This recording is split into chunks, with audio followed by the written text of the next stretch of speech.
Oh, where's that little? Where's that little keyboard we had? You're looking for a keyboard? The little cable for this that connects into the. What color was it? Oh, here it is. I got it. Never mind. Allah. Not to be English Quran, not to be there. The Quran is not in English. We don't have to. Oh, Sorry. someone's talking. No, that was. Oh, that's your phone. Yeah, I was on TikTok and then I had it. I was already. Come on.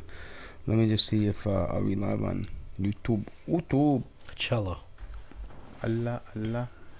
Oh, it is. Bro, I love how they say Allah. Allah. Oh, don't forget you're a standard moderator for this. Okay, hold on. Wait, let me share this out. Start. Why do you go be in the? Just let him do it, bro. Just keep it, bro. Don't disturb the balance right now, bro. Just let it be how it is, bro. Let it be outlandish. Let it be the way it is, bro. Because if we change, dude, imagine how little entertainment there would be. Mort, what if he started pronouncing everything the way it's supposed to? There'd be no entertainment left, bro. Yeah, what would we entertain ourselves with? No, he would just misappropriate it. I would sound like all of your boring other friends. Yeah, you don't want him to be boring, bro. You want him to be unique, bro. But I want him not to be mocked. Actually, we're do not fear the blame of the mockers. Do not feel the blame Where of did the that blamers. accent come from? I know exactly where the accent came from.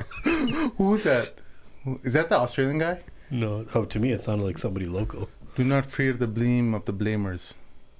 So the Salafi guys used to say that back in the day. Abu Khadija. Yeah. I'm the Salafi. You're not the Salafi. I'm the Salafi. You remember the clip? That was great. Okay. All right, let's get this party going. Hold on, wait. The shababis are waiting, bro. Yeah, I know. I just wanted to find that clip for you because that was the Can most you guys hilarious. hear us? I don't know. Do you see it on YouTube, bro? Morty? Yeah, I saw it, that we were live, but it was like we were about to start. Oh, wait, it says no data. Hey, this. Well, hold on. I want them to hear this. Yeah, wait. Can you go on YouTube Can you just hear and this? see? Yeah. I am Salafi, and I don't care what anyone says. I'm It says Salafi. live. Every one of you is not Salafi. You're not Salafi, and you're not Salafi. I'm the Salafi. That was great. Oh, they can hear us. Yes, go ahead. That's great. Someone's on. One of our trusted followers. Yeah, there you go. May Allah bless you, Ali. Ali, All right. ya Ali. Ali, ya Alawi. Oh, he heard everything he's saying. Yeah, it's working now. We're good. All right, let's get this going. We're new to this, guys. Give us a break. We're not new. He's new. Only been doing it for 7 years. All right. It's part of the madness, bro. Let it be mad. Bro, We're what live did I on tell you about TikTok that? as well too. Sorry, Mashallah, I'm so sorry. tabarakallah. Bad. Oh, I just caught the mic. It was almost out. Assalamu alaikum and welcome to the Mad and Luke's podcast. My name is Sim. Along with me are my favorite degenerates, Sheikh Amir Assalamualaikum. and Mort. Assalamu alaikum. Ahlan wa welcome. Ahlan wa welcome. Sorry, it means the same thing. Bro, don't call it out. Just go with it, bro. Go with it. It's beautiful. Go ahead, Sam. I thought that was Ahlan wa welcome. Ahlan wa welcome. It sounds Well, like welcome, yeah. Wahlan and welcome, right? Yeah, Is yeah. that Wahlan? Welcome. Yeah, bro. It sounds so similar. Don't listen to him, it's bro. close enough. Don't let him laugh and make you feel. I think it's like a blend of the East and the West, Yeah, you know? yeah, yeah. Wahlan? Yeah, we should say welcome. Ahlan, say Ahlan wa Wahlan. welcome. Wahlan. We're wailing out. That's my new signature line from now on. Yeah, I like it. May Allah increase me. I mean. Ameen. Mashallah, tabarak ar-Rahman. Sheikh, how was your Eid? Alhamdulillah, it was great. Mine was terrible, Sheikh. Oh, really? Why? You one wake of up those? early? Sheikh, something terrible happened Oh, on the Sheikh. day of Eid, and I want you to explain it to me. Oh, the bad omen. Sheikh, when I went to Eid prayer, I had my car washed. It was clean. Bro, I went in and I prayed the salah. I prayed the holy salah with my son. The holy salah. And I prayed it. The holy or the I whole? did it. The I holy did salah. I did the dhikr while driving the car, you know? What was the dhikr? Can you show us? Anyways, go ahead. More. Come on. Give me a little credit, bro. Anyways, go ahead. So what happened is when I was in the Eid Salah, a flock of birds from from the time of Abu the Jahl? field time, bro. The time of the field. The Ababil. These birds, they came and they pelted my car with a storm of poop. It was a storm, Sheikh. It was not something like, oh, there's just a little bird dropping. They just went to town all over the back. So it was enough to recognize that it wasn't normal. It was definitely not And did it normal. only get your car? Only my car. You're on your own, bro. This one, there's no explanation for this. You're Why, screwed, Sheikh? bro. I'm just Sheikh, joking. this was my most productive Ramadan. No, I beautiful. tried so hard. Yeah, bro. Who cares? So hard, bro. Bird Why dropping. do these birds not like me? They don't like you, bro. Bird dropping can be a blessing too. Could they be like some cursed birds? Are there some birds that we don't like in Islam? Like we don't like pigs, there might be some birds that are the opposite of pigs Crows. that we don't. No, man. No, I like crows. I though. think you're overthinking it, dude. Just don't worry about it. Just say Alhamdulillah. Are that's they it. called ababil? Those birds in the Quran?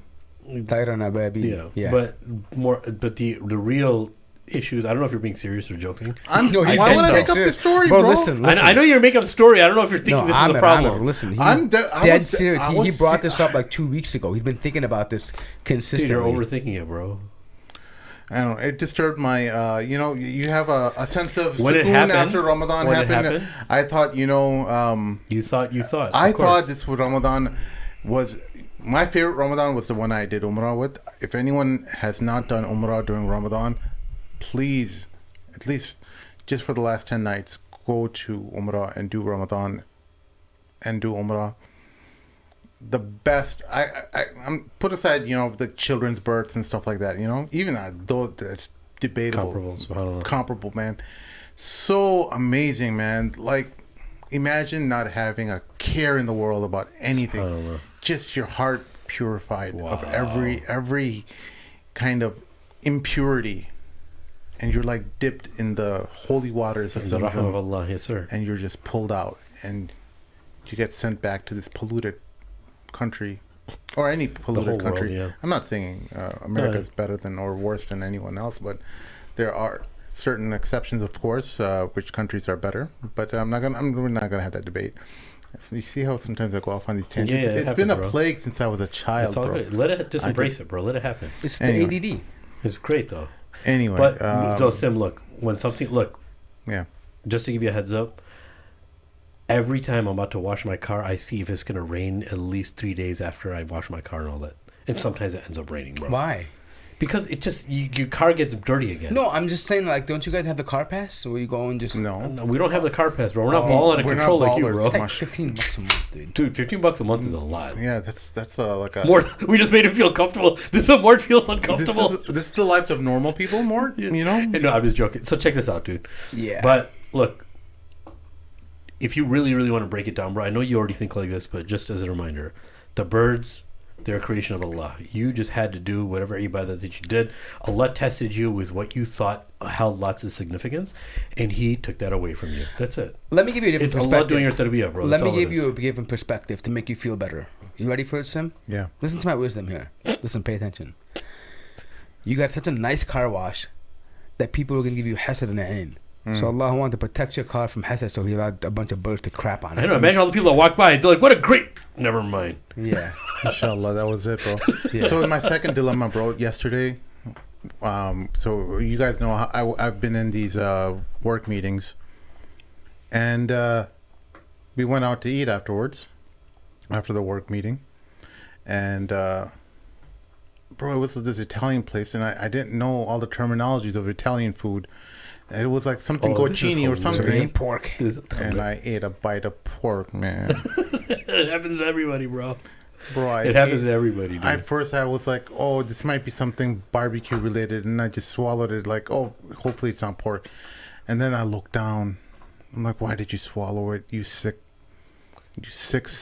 man." Wait, with a did you polluted swallow heart." it because it tasted good or because you didn't want to spit No, it? you know, knowing Sim, like, I'm gonna act like I don't know it's pork. I just want to know what it tastes like. He did that with marshmallows. I bet when he was one of those kids that did with marshmallows. The little kid. You're I don't know. evil, I don't bro. know. I don't know what it is. He swallows it. Oh darn it! It was a marshmallow. Okay, If I can't see that it, didn't it doesn't happen matter. with marshmallows, but it happened with gummy bears. All right, Gummy bears. Yeah. I think it happened to everybody with gummy bears when little kids, bro. gummy bears, bro. You just pretend they're not pork, and Yeah. You just pray the pork away from gummy bears. Or the Starburst. But bro, it's not intentional, bro. Yeah. You know what I'm saying? You're all good, bro. So anyway, bro, I felt so bad. I really was like, how did this najasa get in my body? And how do I purify myself? So can you give me some heart softeners and some dhikr that I can possibly do tonight? And You don't have to do anything, possibly bro. purify myself. I've been drinking Zamzam, Sheikh. I've been drinking Zamzam, and detox. it helps. Shot some after Bro, pork Sim, meal. look, one thing we can't take away from this is, you know, Allah says, Ya ayyuhalladhina amanu la taqnatu min rahmatillah. Don't undermine the rahmah of Allah, right? The hadith of Rasulullah is رفع عن بني آدم الخطأ والنسيان, right? Anything that Khata is a kafara, right? khata is a mistake, Khata and nisyan is what they did out of forgetfulness, right? Or if they forgot to do something, right? And the reason why Rasulullah mentioned this is because there's lots. Imagine the Sahaba who were living around Rasulullah.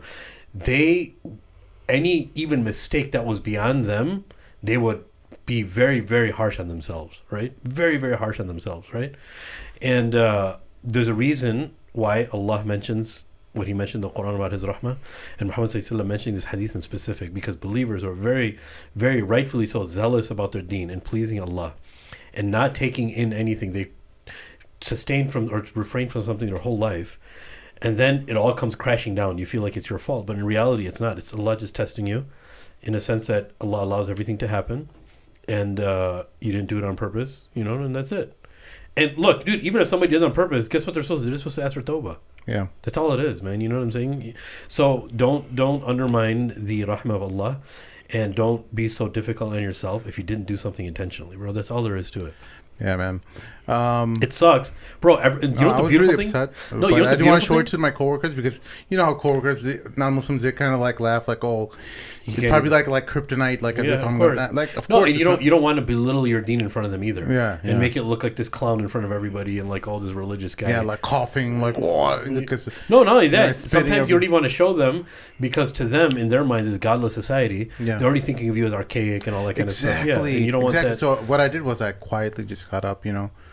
Good. I took the napkin. I just kind of spit it out, and then there was still Little some of the remnants. guts, you know. So then I asked the guy to help me to the washroom. You know, I need emotional support on the walk to the washroom, and he gave it. So I got to the washroom, washed out my mouth. And no, he didn't. I mean, I'm just joking. He didn't actually give me emotional support.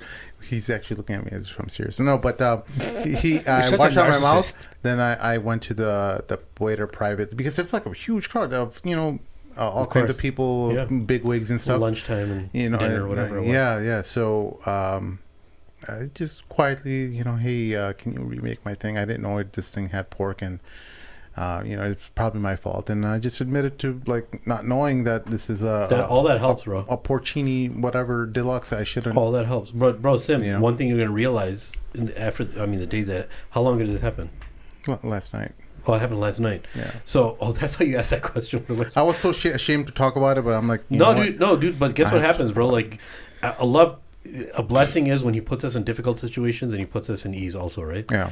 When He puts us in difficult situations, He shows us the value, and it's a litmus test for us, right, of our iman, right? And sometimes you're very difficult on yourself, and you see what your iman really is because you despise what Allah despised, right? Rasulullah says, "Al-hubbu lillah wal-bughdu lillah." Love is for the sake of Allah, and complete disdain and hate is for the sake of Allah, right? Yeah. And you've proven that to Allah, bro. That's it. You're Yeah. done, bro. Oh yeah. There's no kafara. You don't pay any kafara for accidentally eating pork. You know what I'm saying? I feel like it should like you deserve like you got to You do don't deserve something lashes, bro. Don't something like harsh, like I need to stand up all night and do tahajjud or something. That's you know? not our deen, though, bro. You know, That's something not our like deen. That's like you. you better be careful next time. We're type not of like thing, you know? Catholics. There's no penance, so you don't have Yeah. to do No, it. you should be careful. You're right, and that's something you may take away from this too. Yeah, I should. You don't. It's you know, been a you can't- while. A believer can never Last time let I their had guards down, something pork was like in a salad, like in Bacon high bits? school. Bacon bits, bro. It's Those little bacon! things- No one even told me there was bacon bits when I was in high school. Yeah. was I think having a the last salad. time I had something by accident with pork is they have like a club sandwich and they put bacon bits on it sometimes. And I didn't realize that there was bro. Yeah. like a bacon bits. Mine was in the 90s, a Chinese restaurant, bro. Yeah. Oh, you had one. Chinese restaurant. You had one. Oh, You man, had this makes one. me feel so much better. Why didn't you start? I told you, everybody. I said everybody had that experience. Usually, when you say everybody except you, you know, His Holiness never. I think the other time. Now the I feel only so much other better. time I had it was I remember my first job. Do you guys remember my first job was at International? I got it from like this was back in like COD days. Okay, I must have been like, remember when I was like 19 or 20. Anyways, I had gotten this job at this company called Navistar. All right, and they were it was through a staffing agency, and they had first time in corporate America. I was 20 years old. I was such a slack off. Like I would take naps in the car and come late, whatever. Anyways, because I would spend all night at the apartment, right? That's what I would do, and I would just literally just go to work in Westchester. Anyways, I'd be in Westchester, and the point was so they had like a Friday, whatever, fun day, party day, casual Friday, whatever they do in corporate America, right? And they order pizza from, out here it's Connie's. Remember Connie's Pizza? Yeah, Connie's great. Yeah, But what they did was they had a cheese one, but apparently I thought it was cheese, but it wasn't. What happened was these guys they layered the pepperoni on the bottom, on like near the crust, and then they layered the sauce and cheese. So to the naked eye, it looks like it's just a cheese slice of pizza. Yeah. And you're biting. I'm like, oh man, this crust is great, so crunchy. And I'm looking at it. Also, I see like and I see the bottom. And I'm like, there's like a layer of like pepperoni. I'm like, oh, bro. I was so mad. Yeah, I just your heart drops when that happens. Yeah. Especially the pepperoni because it tastes good. But you know what though? Alhamdulillah, Sim is more pure than I am. I don't feel bad when that happens. I'm like, oh no, I'll be like, hey, look, it's a mistake, my bad. All right, just do it away. Like, I'm like, hey, how am I gonna know, right? I didn't know. Yeah. But Sim, mashallah, he feels he's the holiest Sayyidi. He feels. Yeah. But out of all this, you know what the most amazing thing is roast. for Muslims? That's what pork is always the gauge. If someone goes down the pork hole, bro, it's over. Yeah. Let's talk about that for a moment. My Pakistani boss, remember? My Pakistani. I wasn't gonna say anything. A long time ago, I had a Pakistani boss who had unashamed food, just would eat pork. Like, he would make it a point to order pork right, in front of me. Just to, like, let me know that, hey, I'm not with one of you, like, religious types. Like, this guy, he came straight off the boat, like, 7 years ago, man. Oh, and this guy's been trying really hard. He's trying so hard, bro. He bought a Harley. He's like a straight-up uncle, bro. Damn. He's like 55, almost, on the wrong side of 55, approaching 60, hanging on to his youth for dear life. And trying to prove to all the coworkers how much he loves beer and alcohol. He's an American. How much he's, all American. He once it was like a big Bears game that was happening. Chicago Bears is a football team for those who don't know. But on Sunday they play, and it was like a big game. This guy comes to work where, like, as if like Chicago Bears were on sale. And he wear top to bottom hat, sweater, pants, everything, man. He was orange and blue. It was such a sight to see. I'm like, oh my god, what a tryhard. You know what? That's what I meant. But for Muslims, our hate for pork is definitely like. But you know what though? Hold on. I think I want to talk about that for a moment because I've noticed this. Like, mashallah, Sheikh Ahmed has always been a holy guy, but people like me, we haven't always been the most practicing person. But the thing is that even among the friends, like, they would do anything else, whether it be like women or it would be alcohol or it would be drugs. But when it came to pork, it was like, no way. Like, they would be out of their mind, inebriated, whatever, intoxicated, but they would be sure to muster the words that no pork, right? Even when they're ordering food. And this visceral reaction to pork. And I think there's a reason for that. And I think there's a lesson to be learned here. Because when we were younger, parents would send us to school and they had to constantly warn against, make sure there's no pork. Make sure you don't eat pork. Make sure you don't eat that. Gelatin. You know the key words that kids recognize, right? You know what my mom was like with that, like that with women? She's like, they have AIDS. They have AIDS. Everything with AIDS.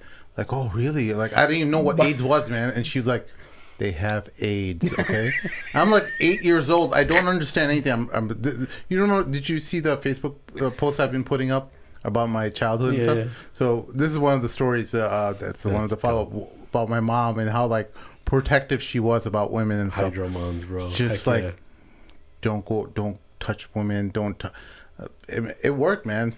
Oh, No, that's I didn't awesome. mess around, you know. That's awesome, You know what I'm dude. saying? Alhamdulillah, like Scared the heck out I of wasn't you. the best Muslim growing up, but I didn't mess around with the woman. I That's didn't. awesome, dude. Yeah, so but I God think bless our that the mothers, man. same effort though needs to be made growing up about alcohol and drugs. Yeah, I if you agree. hammer that in the same way you hammer in every day not to eat pork, don't eat bacon, don't eat sausage, don't eat gelatin, right? Those things, the key words, because now even the most corrupt dude who's a Muslim, like who's out there sleeping with a bunch of women, getting drunk, getting high He'll every never day, eat pork, he'll bro. never eat pork. And if you eat pork, a'udhu billah, bro. Yeah. Like it's like you're not a Muslim anymore, right? Yeah. And I mean, alhamdulillah, that's the little thing they preserve, like they adhere to.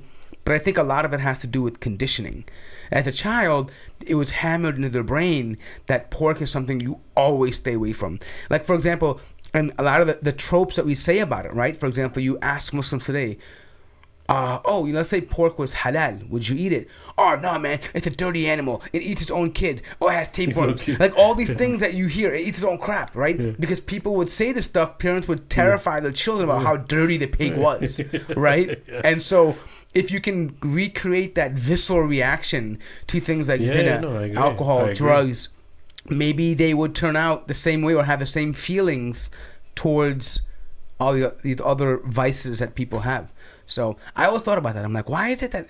And it's like a biggest contradiction, right? The guy will be doing everything haram, stealing, the people that we knew, right? Everything. But bro, you had a shisha restaurant long time ago. Oh yeah, a way long time ago. And there would be people who come in. Let me tell you a story. Like in haram relationships. So let me tell you the story. Like, let me tell you the story. So one day I had workers that used to work for me. So I came in and it was kind of in the afternoon time. Just before Maghrib. Usually I got there, I would pay Maghrib and then get started, right?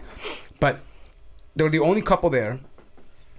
Girl was wearing like the shortest miniskirt you could find. Dude was all decked out. I mean, like he had like ready to go to the club. Spiky hair, lined up chin line, pencil line beard. All right. They're all over each other because I had booths, like a private area booth. So they're all over each other, all over, like just all this stuff, right? Make that sound again. All over, right? So they're all over the place, right? And I'm like, all right, whatever, I mean, these are kuffar. Yeah, I thought they were probably like, some just, kuffar that are hanging out. So I get done praying Maghrib. I'm sitting by the stool. My boy Peaches, I used to hire him. His name is Elvis, but I call him Peaches. Because he's from Georgia. He was working at the front thing, and they come over there, and she goes, he's like, I had food at the time, So they were like, hey, the girl comes up, half naked girl. Like I'm talking about like just only her breasts were covered and like maybe just the surrounding area, like I mean just completely naked. Right? It's like, excuse me. I'm like, oh yes. And like, is your food halal? Oh snap. And I hear this thing because Peaches is there in the front. He's like, halal? What are you talking about? He doesn't know what it is. He's like, Mort, come over here. I'm like, what? She's asking for halal. I heard you, right? I'm like, yeah, our food is halal because it used to come from the next door neighbor restaurant, right? It's halal place. But in my head, I was thinking, like, woman, you are talking about going to the club right after this and half naked, smooching all over, like borderline zina, right? I mean, if you literally didn't have that skirt on, it'd probably be zina. I mean, it would be, and you're worried about halal meat. And I was thinking like, but it was absolutely and this would happen a lot of times. They would do all these other things. But when it came to halal meat, it was like, or it's pork. An interesting phenomenon, bro. And some people, to the point where halal just means that there's no pork. Right? That's how they understood it. Right? But again, it's just a phenomenon. But that's a project for Muslims over here, right? In this country. That there's this programming that, I'm a cultural Muslim. They want you to, accept all their home loot type phenomena, all the indoctrination that's happening related to, changing your gender and your gender identity is blurred now. And all these things are, they're being blurred. Like they're trying to strip away everything that makes you attached to the religion and say, hey, you don't have to eat pork in Islam. Just like how the Jews kind of have like this kosher thing they loosely follow. Not even the kosher they follow very strictly, but they have a bit of Hanukkah involved. And when you talk to Jewish people or you hear them talk in Hollywood, they're completely religious. They said I'm Jewish, but they don't act anything in accordance to what Judaism is, right? And same with many of the Christians. I'm not saying all Christians are like this, but or are all Jews like this, but many of them, or maybe most of them, have very little connection to their faith other than cultural representations, whether it's Christmas, and for Muslim Eids. It's the holidays, right? Two Eids, yeah. That's why you I see think all these Muslims show up that you never see in your neighborhood. You're like, wait, how is my mosque so packed to the brim on Eid? Like, I've never seen these people before, and they're all locals. But I have a solution for this. I think, you know what is amazing for this, by the way? Sorry, it's a new topic, but it came in my head. The sunnah is to do what? To pray outside. Yeah. Right? So what I think masajid should do is they should only build the masjid as large as the morning saf for Fajr. If you don't come in the morning, or if you don't expect to have a place to pray throughout the other prayers, including Salatul Jummah, including other things, like, because then number one, what happens is you keep the masjid size small, you keep it less, you can have multiple small little masajids in the area, and you can have or maybe even if you want to do it, just accommodate just the Salatul Jummah prayer. Like, that should be the, enough. But if you think about it, most of these masajids are empty throughout the weekday. Yeah. Empty, right? Why are they building these huge facilities for guys who think that, that the Eid Salah is more important than Salatul Jummah? They don't even come to Jummah prayer. Right. They just think that if you pray Salah on Eid twice a year, you're good. Like, you're halal. And it's got to be rethinking about Eid Salah in itself. Like, Eid Salah, maybe now I think imams need to make the khutbah longer. They need to make the khutbah more appealing towards people who are very little practicing or have a very low connection with their faith, and they need to bring like more an iman booster. It needs to be something that hits people in a really deep way, that because you're not going to get these people for another year again. You got to make sure you drive home your message to the lowest common denominator among Muslims. I don't see any way out of this, because the cultural Muslim appeal that's happening in this country and in the West in general is that you're being stripped away. Now what's happening? You're having politicians come for Eid Salah. Don't even get me started, bro. Politicians. So many people have messaged me across Facebook, Twitter, etc., talking about, like, yo, you guys got to talk about these politicians coming in on our Eid Salah, and they're like taking up most of the time talking about what they stand for. True. And they're interrupting the takbirat, and they're giving their campaign. Shame, like the day that we're supposed to be making hamd, right, and praising Allah. Now, instead of taking a moment to praise these kuffar who are coming in front of you. And here's the crazy thing: we make so much effort to separate the men and the women, and then here you have some Senator Leslie or whatever it is, the okie doke, half skirt on, loose hijab, just walking through the men's section, like coming to the front like she's some kind of totally heaven sent to us, that's gonna be our savior. And dressing, and these are the same brothers that were saying, sisters use the entrance, brothers separate, don't mix, blah blah blah. Alhamdulillah, that's good, but where is that when it applies to you now? Right? I mean, I'm grateful for that. At the same time, that means I don't want to see any woman in front of me when I'm praying. Bro, this is the trade-off that we've seen. Many people are like, mashallah, in Minnesota, the adhan being broadcasted across some neighborhoods. This is the trade-off. You sold your core beliefs for theatrics. Not that the adhan is theatrics. No, I know what you mean. That's a great point. That's a great for a win, point. like for a superficial win. Yeah, it's not that you're actually. It's to be honest, non-Muslims will probably get more annoyed by having the adhan blaring in their ear in the mornings, whichever schedule it is for them. Because it's still a non-Muslim country, and you're just kind of forcing your way, saying that well, just because church bells are rung every morning or afternoon or whatever it is, that the adhan can... Yeah, according to that logic, it follows. But that's not how this exchange happened. This exchange happened not based on that same level of equality. These other religions are getting their way of demonstrating their their beliefs. It's a politically packaged deal. It was a package deal. There was an exchange happened. You support our things related to our trans rights, etc., and we will support you on your issues like the adhan, right? Allyship. Allyship. This is the trade-off that happened. These are the agreements that are being made. Unholy alliances. That's why the word theatrics was perfectly used. Theatrics is exactly what it is. What I call these are unholy alliances. Yeah, totally. That's what they are.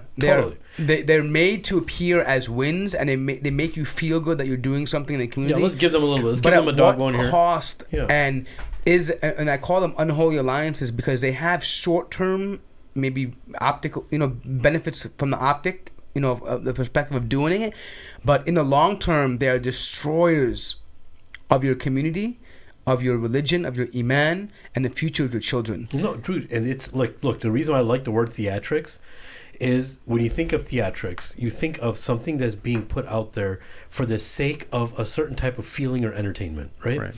Now, let's just say, fine, the adhan is blaring. Like, what is the reason why you want the adhan on loudspeaker in the first place? What is it? What is it actually?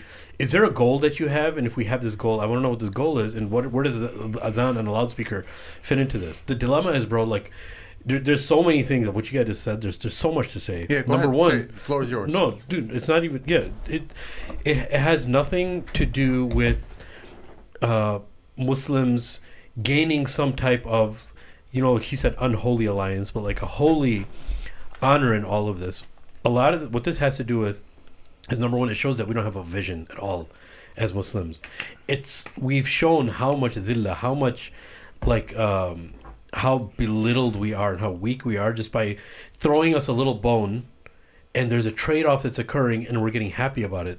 That means that we have no vision. Like this adhan that's being played loudly, where does that fit into our goal as believers, as an ummah? Where does this fit in? I mean, the whole Muslim world has adhans everywhere. Right? Why is it very, very specifically important now? And why is there a trade-off being taken place? The second thing is, look, real talk. Look, the hadith of Rasulullah is this: the ummah that leaves jihad is going to be in the lowest state of affairs. When you leave, and when I say jihad, I mean a sovereign entity of believers ruled by Islam that has an army that's being dispatched to spread Islam in the way it's supposed to be spread. A legitimate state. We're not talking about ISIS and Al-Qaeda or whatever. We're talking about Islamically reputable religious sovereign entity, right? The ummah that leaves that idea itself is going to be a ummah of dhillah, a ummah of nobody's going to respect you. You have no respect. And now, can you imagine the ummah of Muhammad sallallahu alaihi wasallam? Like, imagine the ummah of Muhammad sallallahu alaihi wasallam. They got wahi, they got the Quran, is now like searching for these like chewed up bones of dogs, bro. That's what it is, right? And I'm not just saying this as a plug to somehow talk about jihad. Like, think about this. How taboo has that word become now? Right? Just that word. People like don't even want to talk about it. People don't even know what that is anymore. This new generation of people that are like 15 years old, like Muslims that are born and raised in the States, they have no idea what that word is. Yeah. They have absolutely no idea because the generation before, obviously because of political climate and all that. But all of this, if our memory goes back only a few years, then we got a big dilemma. Everything has a process. This goes back many, many, many years, right? But now we're in a situation where we have all of these different quote-unquote fitnas in front of us. We have all of these dilemmas in front of us. We have all these Muslim problems, Muslim countries, Muslim identities. We have all of this thing just hitting us at once now, which is a huge problem, right? And that's where this whole cultural Muslim is just the easiest thing to latch onto. Of course I'm a cultural Muslim. Yeah, I mean, I pray Eids. And that's all. Wait, you can't think anything wrong of that, right? And if you think wrong of that, you're the extremist now. Right, so the problem that's associated with all of this is permeating through all of us and our families and our children. No one can hide from this.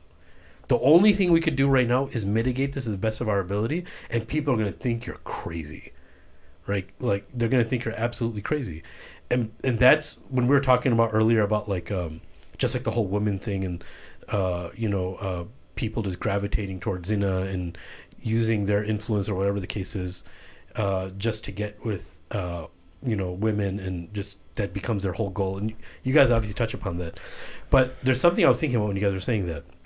When Allah subhanahu wa ta'ala in the Quran, He mentions that زُيِّنَ لِلنَّاسِ حُبُّ الشَّهَوَاتِ مِنَ النِّسَاءِ. The first thing He mentioned is nisa, right? Is women. The reason why Allah subhanahu wa ta'ala emphasizes so much is because how great of an issue and dilemma and how many dynasties and how many imans can fall if you're not careful in this situation. People will think you're crazy, bro. You know how many conversations I had to have with people, like they try to be very pragmatic when I say, hey, it's okay to be shy of women. Look, it's okay, shy. This is a sign of lack of confidence. This so-and-so said it's a lack of... No, it has nothing to do with confidence, bro. It's prophetic, dude. There's nothing wrong with it. Don't let anybody tell you otherwise, right? The last thing I'll mention is as far as this whole thing that's connected to the trade-off is Muslims having numbers and great numbers and influence and wanting influence in this contemporary political arena, right? When we discuss this with Muslims, I've discussed this last week, the week before, a month ago with people in the community. A lot of it comes down to, we need recognition, we need numbers, we need they've been saying that since the 90s. Yeah. Nothing has changed, rather it's gotten much worse. But forget about change, because someone can argue change is in the hands of Allah. That's fine, right? But there's such a trust in numbers that Allah subhanahu wa ta'ala reminds of believers in the Battle of Hunayn, that if you think that your numbers have impressed you because they never had such a large number, plus it was the last battle that Muhammad sallallahu alaihi wasallam actually fought at, right? Ghazwat Tabuk was the last, but there wasn't really a fight. Everything else were small skirmishes here and there, right? But Ghazwat Hunayn was the last battle that Muhammad sallallahu alaihi wasallam fought in physically, and they had the greatest of numbers. Muhammad sallallahu alaihi wasallam had to call them out and bring them back because of a close defeat that was occurring, because of their trust that was put in numbers and not in Allah, right? On the flip side, look at Battle of Badr, right? The lowest number that we've ever had in the Muslim history. But Allah talks, these are two battles that Allah talks about in the Quran by name. Yeah. Everything else is passive. The Battle of Badr and Battle of Hunayn. Battle of Badr being the first one, and Battle of Hunayn being the last one. Battle of Badr being number one, where they had tawakkul in Allah, and the angels came down to help them because numbers didn't concern them. And Hunayn was the last one, where the believers, right? And some of them were close. They became Muslim recently. It was in the 8th year of the Hijrah of Rasulullah. So there were many new Muslims that were coming to the fold, right? Yeah. And a lot of them were not fully seasoned, like the Badris were, the people who fought Battle of Badr. And the numbers were a very strong, decisive factor in their hearts. So Allah reminds them, until Muhammad ﷺ calls them out and tells them, reminds them, Ana nabiyyu la kadhib, ana ibn Abdul Muttalib. I am the final messenger. First thing he addresses is reminding them, hey, I'm the messenger amongst you. La kadhib, and it's not a lie, right? And Muhammad ﷺ didn't have to say that. He was never a liar, and people knew that he was never a liar. But he's saying this towards the end of his life, right? And then reminding on the clan level, the tribe level, that I come also from the most noblest of tribes, from Bani Abdul Muttalib, right? So if we're always focusing, the reason I'm saying all this is when we focus heavily on numbers and getting our voice heard, because that's the main thing, disaster for a Muslim is going to happen. Now, the way the world works is if we level the playing field, because for non-Muslims, that's going to work. For based on their ideas. But for Muslims, if we want to level the playing field, because it's based on numbers, because that's what makes them successful, not us. Because that takes our whole aqidah then. Our aqidah is we're going to strive, especially when we're low in numbers, because that's our proof that we have tawakkul in Allah.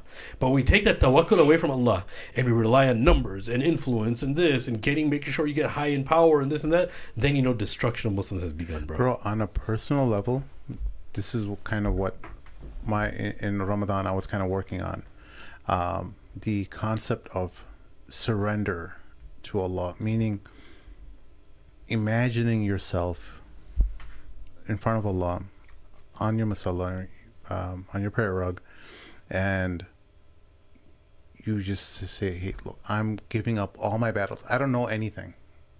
You do what's best for me. I don't know anything. Just giving up, surrendering you're going to try, you're going to have your needs and desires and things like that, but surrendering even that and saying, I want you to shape whatever is in my heart to your liking. SubhanAllah. You know what I'm saying? That's deep. Surrendering to such a level that what you think you want may not be what you really want or need. And you surrender even that and say, if this is in my heart and it's not good for me, take it away from me, because I don't want it then. Yeah. This was the dua of Umar radiallahu anh. Take it away from my heart. Yeah. And that's what I've been focusing on. I'm just imagining myself sitting there, and And I'm not sharing this because I'm trying to No, let that's a people know great example how great a Muslim I am or anything like that. No, I know. I'm just a regular Joe like you guys. I'm just trying to figure things out and make myself better. And hopefully I share something with you guys that helps your life a little bit better. It's beautiful. And so just putting my weapons, just imagining my armor, shield, sword, everything on the ground. I have no desire to fight what your wish is for me, what your guidance is for me. You know. And it's a losing battle. How can you fight the qadr of Allah? Yeah, man. I just want you to do what's best for me. I want you to put the right thoughts, the right heart, put the right desires in my heart. You know, even if my desires are towards something, that they are something that are in alignment, That are in subservience to you. you, so that your work, what you want spread in the world, is according to what your wishes are. You know, so that I'm totally completely an instrument of yours. You know, SubhanAllah, that's literally like submitting every cell of your body to Allah. Yeah, that's beautiful, man. It's the slim. Yeah, man, that's beautiful. So That's beautiful. I'm glad you said that. I needed to hear that, bro. That's beautiful. Because we think we want so many things, man, and then you realize, like, oh, I wanted that, but now I'm not like so sure about that, because you in your mind thought you knew better than Allah, and you wanted something for yourself that wasn't the best thing that could possibly be for you, you know. And so many times throughout your life, you just keep experiencing this, and at a certain point, you're like, you're telling yourself you're doing istikhara, you're doing all this dua where you're trying to get guidance and stuff. But how are you guiding yourself when your ego is still seeking to be fulfilled? Like, your ego is the one that's saying that, oh, Allah, give this to me because I know better for me, you know? How is it that you even have that audacity to ask Allah for guidance in your decision making when you already think you know what's best for you? You know? Yeah. This is what some of the scholars would say, right? There's no servitude in that. Yeah, they would say that, you know what? Your heart is in a constant state of ghafla.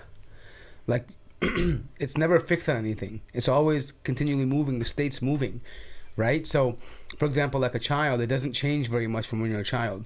Some moments you're happy, some moments you're sad, some moments you're angry, some moments you're frustrated, whatever it may be. These emotions are like a roller coaster.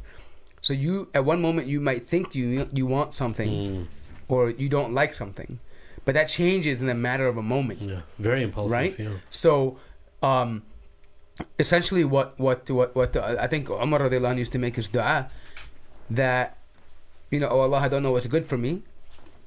So, basically, you grant, you know, if something is good for me, then, you know, allow me to come to it. If it's bad for me, then prevent me from it. You get what I'm saying? So this dua is, because what that means is that you're truly submitting. Because when you, I mean, there's no ego in that, bro. That's true tawakkul. Yeah, bro. There's right? no ego like, in that. Tawakkul Allah. When you have that means you're saying, listen, I'm relying. When you're relying on somebody, like, I look at it like, yeah, there's parables where say, oh, you can lift your garb up when you're walking over the thorns, but I look at it like, bro, like, you know how, like, let's say you're about to go skydiving, right? And you have that complete confidence that parachute's gonna go out. That's why you jump, because that parachute, you're confident that parachute's gonna come out, because if it doesn't, you're going splat, like, you're done. And that parachute is like the parable of tawakkul. You're saying, listen, I don't know where I'm falling. I'm free falling right now. I don't know where I'm going, where I'm ending up, what's coming in the future. I don't know, but I trust in Allah. Yeah, bro. I'm gonna do what I have to do. I'm gonna put the gear on. I'm going to have my hand on that parachute button. I'm going to have my sunglasses, whatever it may be. I'm going to have all that on. But I'm praying and I'm hoping that parachute opens. Yeah. Because I have no control beyond that. Dang, bro. That's a great example. And the second part is, bro, screw skydiving. Yeah. Bro, I don't care what anybody says. Unnecessary risk. Dude, not even unnecessary risk, bro. I already know what it feels to be alive. I don't need to have a near-death experience to know that I'm alive, But bro. you know the worst part? You know, actually, I understand the adrenaline thing, but here's my biggest fear. Last time, let's say you die from it, right? Can you imagine meeting Allah subhanahu wa ta'ala and saying, I died doing something so stupid? Allah gave you a beautiful life on earth. More statistically, there's lightning strikes. Yeah, imagine rationalizing that with Allah. That, you know, I thought the odds were that it was going to be like this. Imagine telling the one who owns qadr, and to tell him you're rationalizing the odds with him that I thought it was safe. I mean, whatever, qadr Allah, you know what I mean? And then like imagine that. Imagine meeting him in that state where you're like, hey, you know what? You gave me the ability to do anything else in the world. To walk on the mountains, to float on the water, whatever, to walk on the land, to eat food, to do anything else. But you chose to do the dumbest thing of them all and jump off a flying airplane and splat to your death. Yeah, bro. All right, we got Rob Dufour, founder of European Islam for Europeans. Welcome to the show, Rob. How you doing, my brother? Assalamu alaikum, Sim, Mort, Sheikh Amr. I'm doing very well, alhamdulillah. May Allah subhanahu wa ta'ala accept all of our fasts and prayers during Ramadan. Hope you're having a nice feast of Shawwal for like the next couple of weeks. Alhamdulillah, yeah. I wanted to talk because I know you guys mentioned about the cost of allying with the left, and a lot of times we talk in like the Muslim sphere, if you want to call it the Akh right or whatever, Mad Mamluks and a lot of more conservative Muslim outlets, we always talk about the negative followed is the transgender that's end up having an influence on our kids, a'udhu billah. But another follow that we don't really talk about is that because Muslims on the left allied with all these different leftist groups, it's just created this really bad image, because now it's like our official spokespeople have been these people who are Muslims on the extreme left. Like in the States, you have Ilhan Omar, you have Rashida Tlaib. In the UK, you have Ash Sarkar and Mehdi Hassan, and Hamza Yusuf. They say a lot of stuff that's really not the scholarship. The Scottish, the Scottish Prime Minister. Yusuf was YOUSAF. Yeah, so they say a lot of stuff that's really like incendiary towards white people, and and this just serves as like a recruiting poster for the right, because a lot of Muslims don't realize this, even mainstream Muslims don't even realize this. And it's really just crazy that like they don't realize that there is a schism that exists between the anti-Islam right, i.e. the Douglas Murrays, the Jordan Petersons, the Ben Shapiros, the ones that get all the media coverage, and then, the dissident right, who are more neutral to pro-Islam, anti-war, anti-liberalism, like your Richard Spencers, your Edward Duttons, your Keith Woods. And if you mention these names to most mainstream Muslims, they have no idea what you're talking about. And I think what they've done is that they've just assumed that everyone on the right just hates Muslims. And it's really, I think one of the negative faults of that is that, in the Anglosphere, it just created this really negative perception of Muslims that is just not true. And the inverse as well is true also, because a lot of the people on the right don't realize that a lot of Muslims don't really like Ilhan Omar and Hamza Yusuf. So it's a very strange dynamic. Majority of her own community didn't vote for her. Ilhan Omar's community was strongly against her. There was a big viral skit, or not a skit, but a video that went out where she showed up at some Somali concert. Yeah. And the crowd was booing her like crazy, and they were all Somalis. Actually, it produced a counter extreme where there's like extremely conservative Somalis who began to run for a position, and they were countering her, because they wanted to kind of embrace. Shukri Abdi Rahman, she's a Somali hijabi, and she ran against Ilhan Omar. Yeah, and I'm not even a fan of hers either. I think that the both are taking typical tropes of both Republican Democratic positions, but the point being though is that it created such a visceral reaction to her. I mean, that someone embraced them or took on the mantle of the right-wing Republican and ran against her. You know what I mean? Like it sparked that. And so I think the broader point is that the bottom line is that majority of these politicians or spokespersons that are put onto media or public platforms do not represent the majority of Muslims. And this has always been the case. Even, for example, in Hollywood, I remember they wanted to do a special on Eid in America or Ramadan in America. And out of all the places, they chose Dearborn, Michigan, and a Shiite family who was like wishy-washy. Yeah. And like literally no one in America relates to them. Nobody. right? I mean, because number one, they were liberal.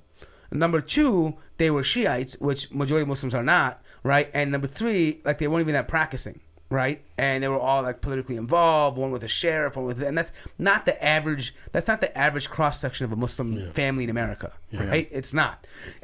But that's what they've done. And the same thing has happened with politicians.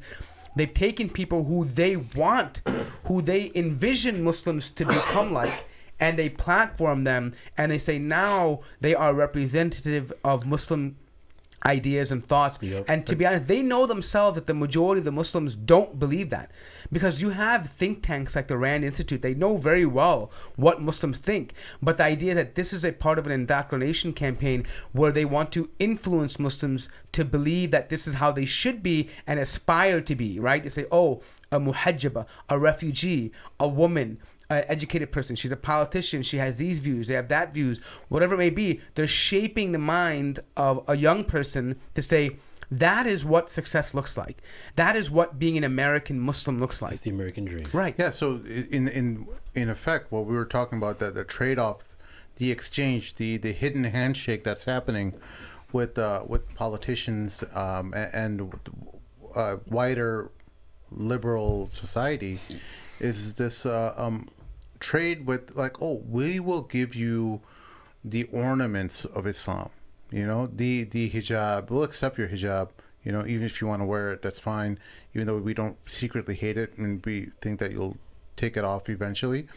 We'll give you that. We'll give you your adhan on the calendar in your towns, so that you could put that on display. We'll give you your mosque. We'll approve the zoning and get that approved, so that anyone who stands in the way, they'll be labeled as Islamophobic.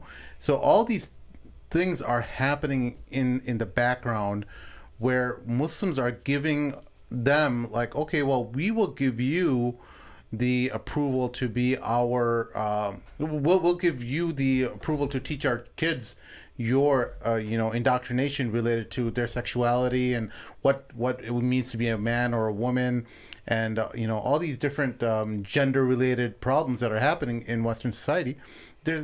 Muslims have said, oh, well, not all Muslims, but Muslims are in effect giving that up, because they're saying, oh, well, look at what they're saying. We have representation now. We're people on the table. We get to be involved in some of these important meetings at the White House. We're being invited to the White House for iftar. Just recently, some prominent Muslims were featured in Joe Biden's iftar. Wearing really fancy outfits, and so, mashallah, that's our achievement now. Yeah. So I mean, and the achievement was, and interesting in the tweet they put out was that I got to dress up and meet my friends. It wasn't the spirit of Eid. It wasn't that, hey, we're celebrating the month in which is the month of the Quran, in which Allah revealed the Quran to the Prophet, and this night where Allah sent al-Furqan to distinguish us from the non-Muslim. We're not celebrating that. We're celebrating the fact that I got recognized and I get to wear my pretty outfit and I got to meet my friends and mingle. That's what we're celebrating. We've reduced the whole month of Ramadan and Eid to a social gathering of acceptance. And Mort, why don't you quickly comment on the other trade-off that's happening with Pakistan and the Biden administration sending Pakistan $500,000 for the funding of LGBT-related propaganda education programs for this. Yeah, so apparently there's a new initiative where it's $500,000 where it's part of a package deal where they want to teach, quote-unquote, English along with other developmental programs. And involved in this 4-point bulletin is one marginalized group, which is the transgender youth. And the idea is that they're going to empower them by teaching them English and also developing career development and life development. And the hope is that they will take that and then pass it on and spread that in the community. So out of all the marginalized groups in Pakistan, right, that they cry about, they have chosen specifically to highlight the transgender. and they're willing to offer.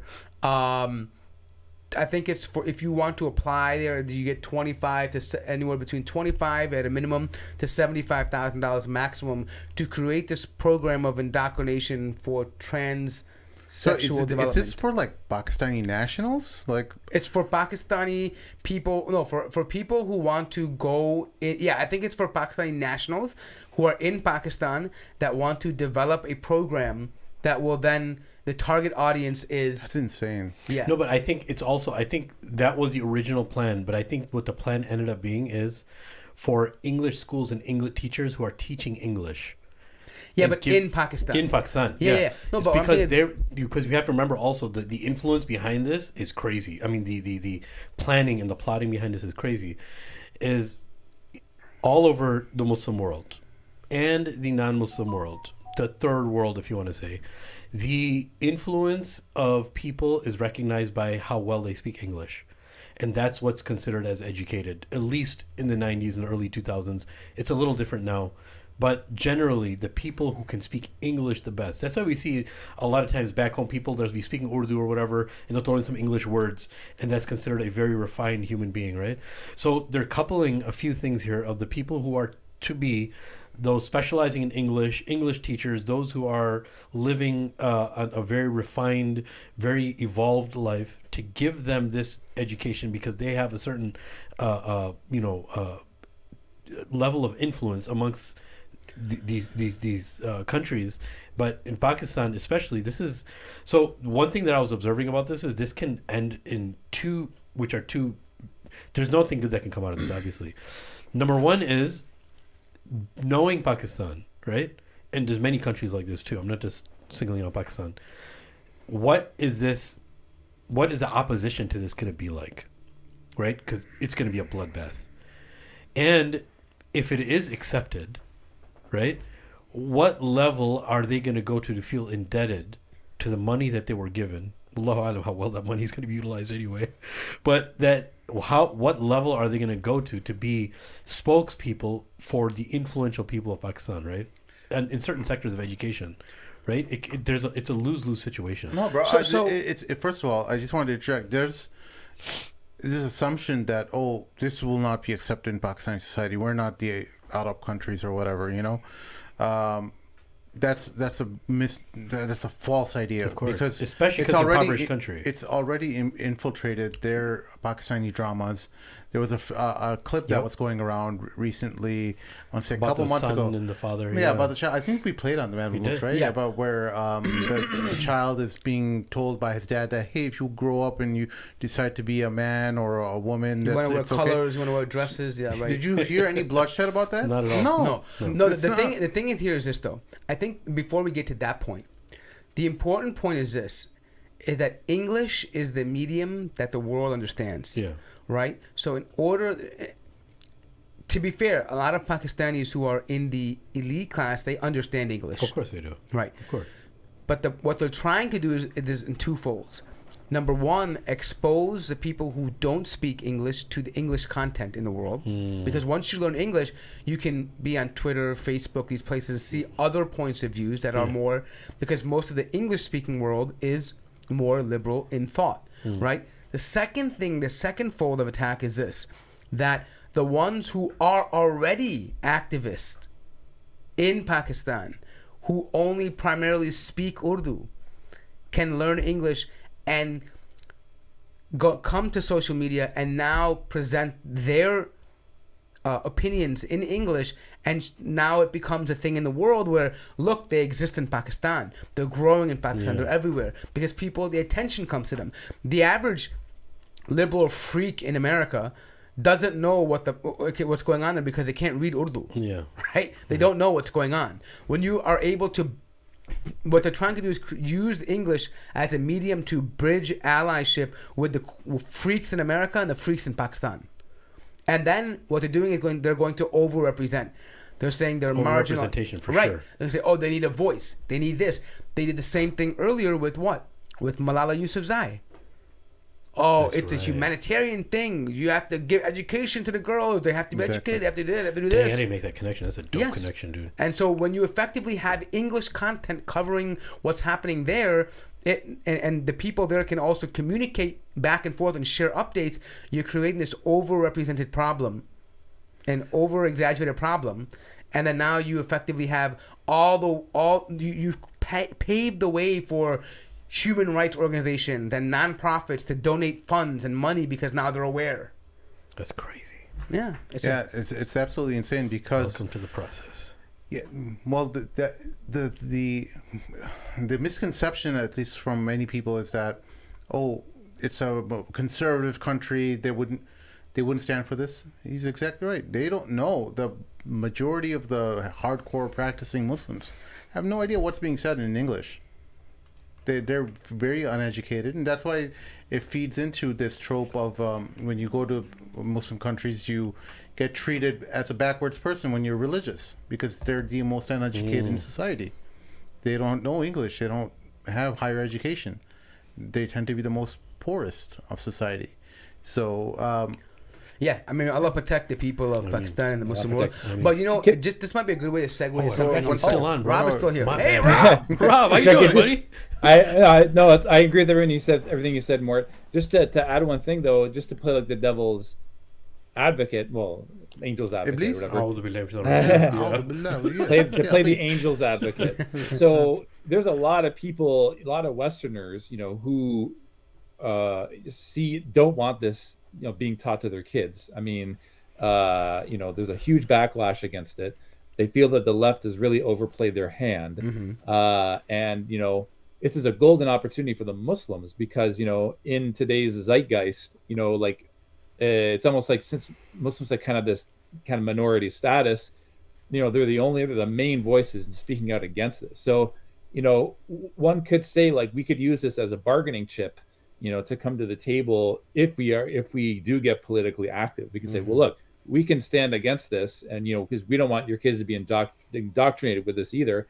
But there's also things that we care about, that the left has never cared about. Like, for example, the restabilization of the Muslim world, not sending these these really batil type agendas to the Muslim world, and we want to put a stop to this. And if you want mass immigration to Europe to go down, the best way to do that is to improve the status of those Muslim countries. So there's less of a need to, and you can help the people who are there instead of just getting angry at people who are living at Muslims who are living basically in Europe. So this is controversial stuff, and I know a lot of mainstream Muslims don't talk about this. Yeah, well, one of the big problems, at least with the far right in those countries, the anti-immigrant far right, even if they may be supportive of certain. Sorry. They're all Zionists. No, not that they're all Zionists. That they don't understand that their country their respective European countries are great benefactors of the exploitation of Muslim countries. The idea is completely lost on them that a country like France is stealing hand over foot all kinds of wealth from Africa to this day. Well, that's why Meloni was so popular, because Meloni in Italy, she spoke out against Macron and said, they exploit Africa, they take their resources, and the people are against us. I mean, a lot of Muslims forget, a lot of young Muslims weren't even born when in 2003, in February 15th, 2003, the Western world staged the largest mass protest against the war in Iraq. It was the largest ever in the world. And I remember watching a radio show, and you were saying, what is the point of this protest if it's not going to change anything? And they said, well, at least it'll show the Muslim world that we didn't agree with this. We didn't agree with neoconservative invasions of the Middle East. That's going to destabilize the whole region. And this is unbelievably expensive. So it's the elites who are benefiting from this. And I think that's kind of lost on, in the discourse. And that, if you talk to a lot of, conservative, traditionalist Westerners, they're totally not neoconservatives. They never wanted this horror to be unleashed on the Muslim world. For anyone interested, look up. I can't do it justice by trying to explain it, but look up how France controls or created this type of currency for its former colonies in Africa. Okay, so what they did was they made initially a type of currency that goes 1-to-1 against the franc, and then they said no, wait, you're not going to be matching 1-to-1 with franc. You're just going to have your own currency, and you're only allowed to store that currency in our banks where we collect the interest, not you, and we're going to pocket everything from it. It's like a elaborate scheme. You can find it. All you need to do, Sim, is find the speech that Maloney. Type in Maloney Macron. On YouTube, and you'll find her speech. It's in Italian, but it has subtitles. Yeah, and she just sums it all up in 2 minutes. That's perfect. Go ahead and guys listen to it when you have a chance. Yeah, but I mean, this might be a perfect segue into the other topic. So, while this is happening in Pakistan in the Eastern world, alhamdulillah, I had a chance to go to Mexico, and Islam is growing in Mexico. Alhamdulillah, I had a chance to go to visit the area of Cancun, which is in the state of Quintana Roo, and I'm not sure if I'm saying that right, but nonetheless, I had a chance to visit the first ever masjid in Cancun. That's beautiful. And it was about 20 minutes from the main area, like the what do you call? Can you put that on mute? Yeah, my bad. Yeah, thank you. It's been going off lately, and I don't know. Maybe you forgot the etiquette of being on a podcast. I totally forgot. Yeah, How to practice. No. Anyways, first Cancun must. Yeah. But yeah. I mean, so what happened was I've been there before. I was there last year, and I tend to like Google around, look what I'm got, because I like to find halal restaurants, right? So I'm like, oh, maybe a new place opened up. Like, let me check tomorrow's Jummah. It'd be nice to see if there's something about Jummah there. Hey, let me check now. Let me try. I was really hoping. Dope. I'm like, if Ramadan just got done, man, it'd be kind of weird not to play Jummah with it, because we've been playing Tarawih with people, it's just kind of weird, right? In my heart, I was thinking, like, man, it'd be nice to have a Jummah, bro. I mean, so I'm just Googling it. And subhanAllah, I found a page, and it's weird because first of all, this place had just opened up during Ramadan, okay? Oh, I didn't. They don't have really anything about it. They had a Facebook page, but it had a different name for the masjid. That just had a cultural center, all the stuff. Whatever. It's a little bit different. Okay, but I had to Google around a little bit, but I found it. And then, alhamdulillah, I messaged on Google and Facebook. I'm like, hey, is the masjid open? Is there people there? Can I come there? Right? Like, what time is Jummah tomorrow? Is there Jummah? Right? And alhamdulillah, I got a response within like 30-40 minutes. Right? Awesome. And they're like, yes, we're open, alhamdulillah. He's like, it might be far from where you're at right now. Maybe I can get you a ride. They're just talking to me. His name is Ibrahim. And I'm like, no, you know what? Just don't worry about it. I'll get a ride. He's like, but he was trying to arrange a ride for me to come there. I'm like, no, don't worry. You know what? I will, I'll fix it out. So anyways, I got a chance to get there, and alhamdulillah, I made it there. Their Jummah starts around 1:30, 2 o'clock at the main salah. But I got there early to see it. And so when I got in there, I got to meet the brothers that were there. I made a video about it, I put it on TikTok, and mashallah, alhamdulillah, I had no idea, but it got 40,000 views. All right, I mean, just on and people are like favoriting it and liking it because a lot of Muslims visit Cancun. A lot of them do, from Canada, from other places in the world, the U.S. They visit a lot, and it's no one knows where there's a masjid.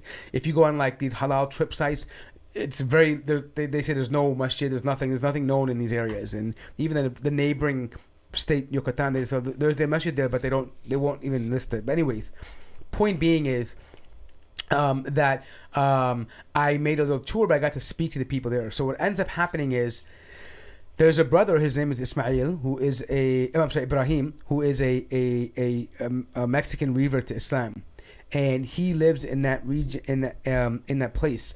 What happened was there were two brothers, a group of brothers, two of them mainly, from Canada, from Toronto, Gujarati Muslim brothers, who were, they wanted to establish a center for da'wah, it's a masjid in Cancun, in Mexico. They want to start the da'wah there, and so establish the khilafah.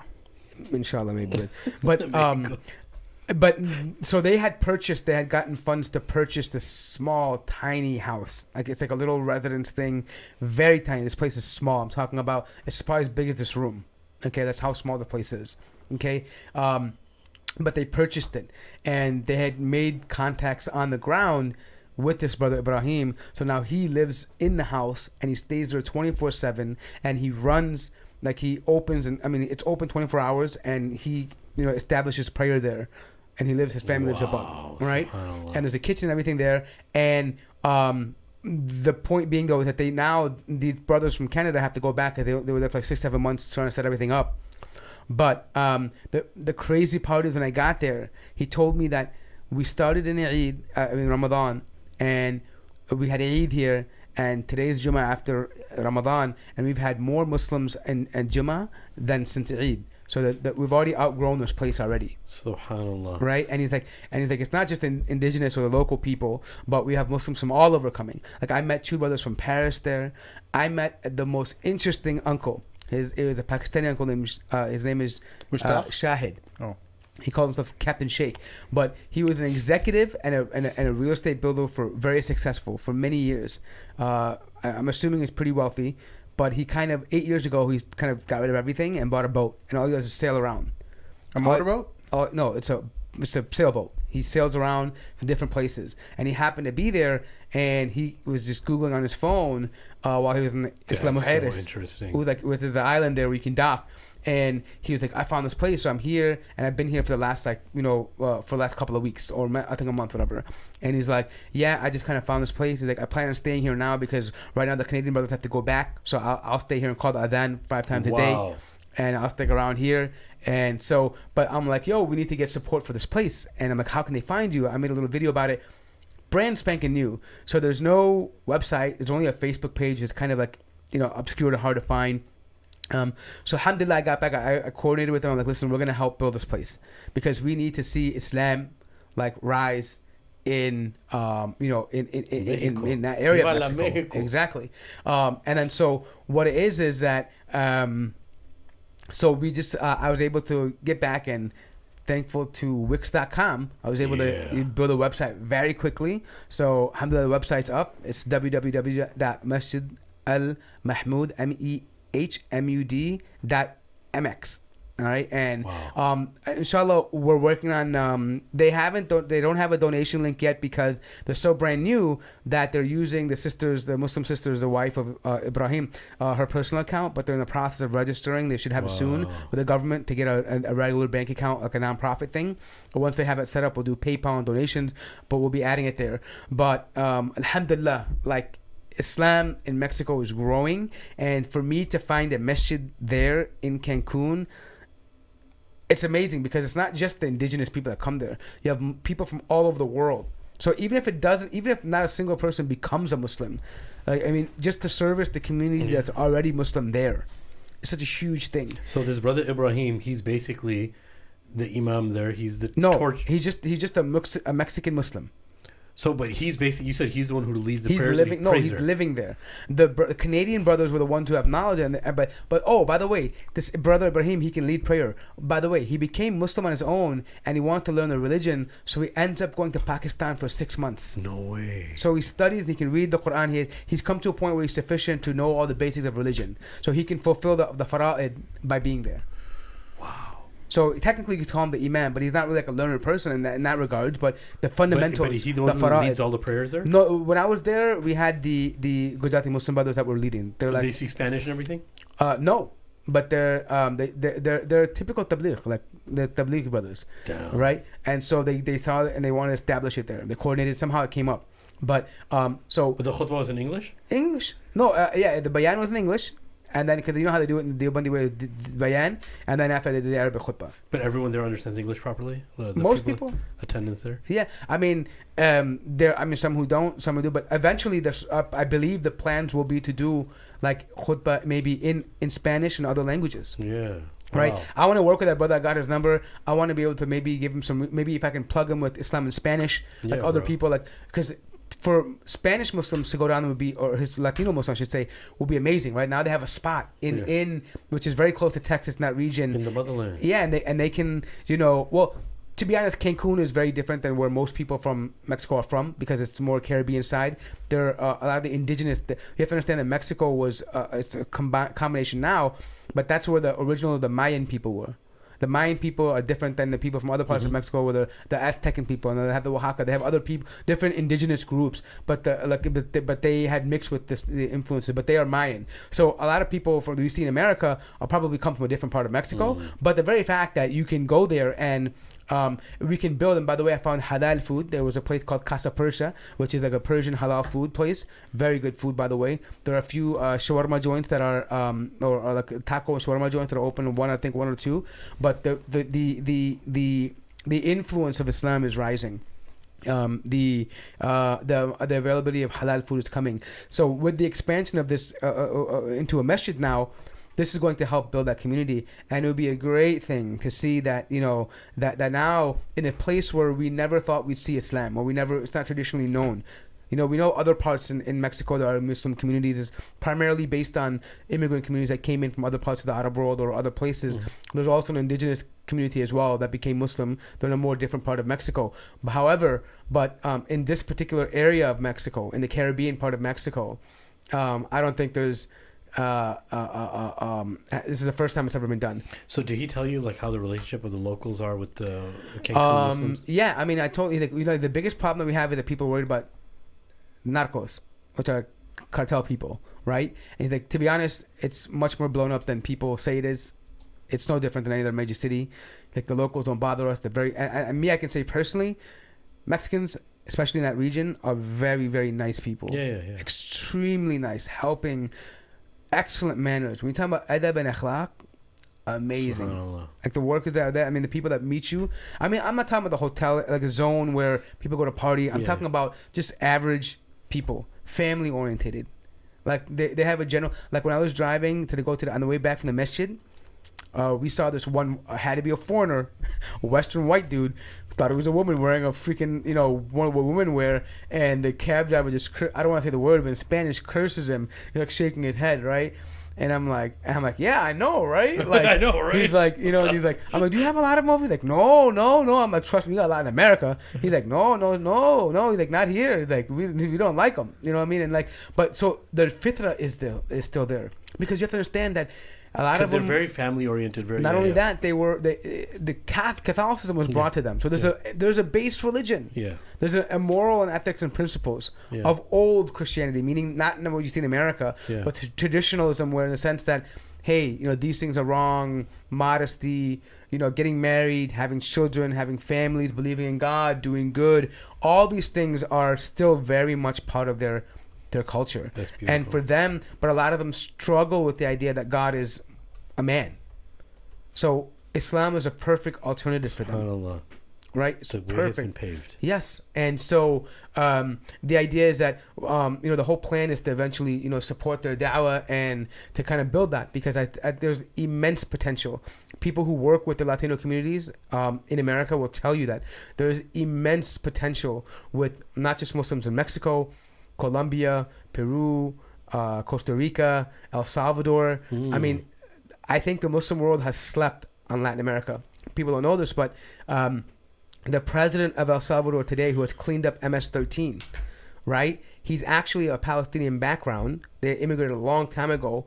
His father was, his grandfather was a Palestinian Christian, okay? Siblings that were Christian, obviously, but his father converted to Islam. So he was raised as a Muslim. Wow. Okay. So the current president of, or I don't know what they call him, but the leader of El Salvador is actually a Muslim. But he's not really openly about it. Yeah. But you can see in his behavior in terms of cleaning up the country, and you can see a lot of that. And so I'm just saying that these are potential areas now where Muslims, if they, let's say they want to potentially in the future maybe have a different option than, you know, living in America, right? If you have stable income, living in these places are very affordable. The dawah is endless there. The people are nice. The culture, the base culture, is extremely compatible and close to Islam. I mean, obviously there's certain restrictions like diet, and you have to worry about, but you can build these things, right? I mean, like any community, right? But it's the time is now. Wow. Like, the time is now in Latin America. Dang, that's awesome that you're there for this few amount of days, but mashallah, man, that seems like a beautiful thing, man. Because wherever you go, usually, even if you're traveling, you just want to pray Jummah. You don't want to miss Jummah, bro. Yeah. You don't feel right. And you don't feel right, especially when you're there and you have time and you have everything. And to be honest, what's more, and you, subhanallah, you, at least for me, I appreciated one of the benefits of Salat al-Jum'ah. One of the benefits is that Muslims gather together. Yeah, bro. And I met people that I would never meet Ever in my entire life. Yeah. I met 2 African brothers from Paris. I was saying Paris. I'm like, okay. It took me a while to get me saying Paris. Yeah, I'm like, We should call you Pierre. I'm like, wow. He's like, yeah. And they were, and it was crazy is Were that they there on vacation too? yeah. That's But the dope. crazy thing is that the amount of love you have when you find someone with a similar background to you, in this case Islam, in a foreign country, Meeting for Jumu'ah intensifies. Yeah, bro. Like, oh, brother. Because if I saw my everyday the masjid somewhere around, right, I probably wouldn't be, okay, cool, he's Muslim, right, he's in the masjid, whatever. But I wouldn't have this intention to different when kind of you're far speak, away. right? Like to kind of grow closer to him. But in this particular case, everyone's talking to each other. It reminded me of when I walked in, how small, how simple it was. I can envision like what the first Masjid Nabi was like, what Dar al-Arqam was like, right? People who have no idea, who never traditionally talked to each other, met each other, but they were unified by this belief in La ilaha illallah, and that made them want to get to know each other. And who is this special person that Allah chose to be a Muslim? Who is this person that Allah chose, like me, to be a Muslim? Yeah, I want to get to know him. For sure, man. I want to shake his hand. I want to I hug feel him. like going to the masjid now, bro. Yeah, I mean, I'm not gonna but lie. that kind of masjid is different though, Yeah, because it you're is. not from there. Yeah. No, it makes a big difference when you go Yeah. somewhere else and you don't know somebody and you meet them. Yeah, man. Wow, that Yeah. sounds great, dude. So alhamdulillah, Good vacation, bro. yeah, Combination of deen and dunya, bro. That's what I alhamdulillah. love, man. The vacation where you can get some dawah done, you can Yeah. get some Inspiration. inspiration, Be you reminded. get some your time alone and get to spend some time thinking about some of the work you're doing and get closer to Allah. Find, if you're going to somewhere that that has nature and beauty, you get closer to Allah, seeing that, and build bridges. See if when 3-4 years ago we were able to help many people across the country and overseas, actually, by going to different states and stuff, and where there were people who wanted to start their own podcasts and stuff, and they didn't have the equipment and stuff, and I got to help them start up their own shows and stuff, and it was really a productive year. Where Source of Sadaqah Jariyah too, man. huh? It's a source of Sadaqah Jariyah. Of course, yeah, and Especially the website thing, bro. That blew my mind. I was like, yo, just like that. Yeah, those guys were like so I blown away, jumped like, on wait a it. second, you want us to have the same name as yours, the Mad Mamluks? I'm like, look, if you want, that's great. We'll help you out. If you want to start with your own name, that's fine too. So there were brothers from Europe. Everyone knows about the whole Blood Brothers with Dilly and stuff, but that was just the most well known. But there were many other brothers all across the country. We gave them equipment, all kinds of resources and help, because they weren't doing it for money and fame and stuff, and they were legitimate students of knowledge and stuff. So it was really important for us to get our resources involved so that they can get the stuff they need, because you guys have to understand, like, this is before like all the big stars of YouTube that you see now. Back then there was hardly anything. You saw the Dean Show and you saw a few other shows. All these shows came up after 2017. If you go back and watch the old episode of Dean's Show, and even some of our old episodes, you'll see how radically different things were. We were still like, navigating through this. How do you get it done? Like, and I'm not trying to toot horns, but people like Eddie and other shows like ours, we kind of paved the way for, Muslim content creators to kind of, figure out how to put out content. Alhamdulillah, that was the intention. We were like, hey, you know what? We want to raise the level, the standard of Muslims, that they have something to look at and aspire to. Yeah, Right? start building at least Right. media outlets. It's not just about. That's why we actually by design created the Mad Mamluk to be a not-for-profit. We don't benefit from this. Like, we could have easily started. We don't get monetization. We hardly even. We hardly ask for donations. We hardly push for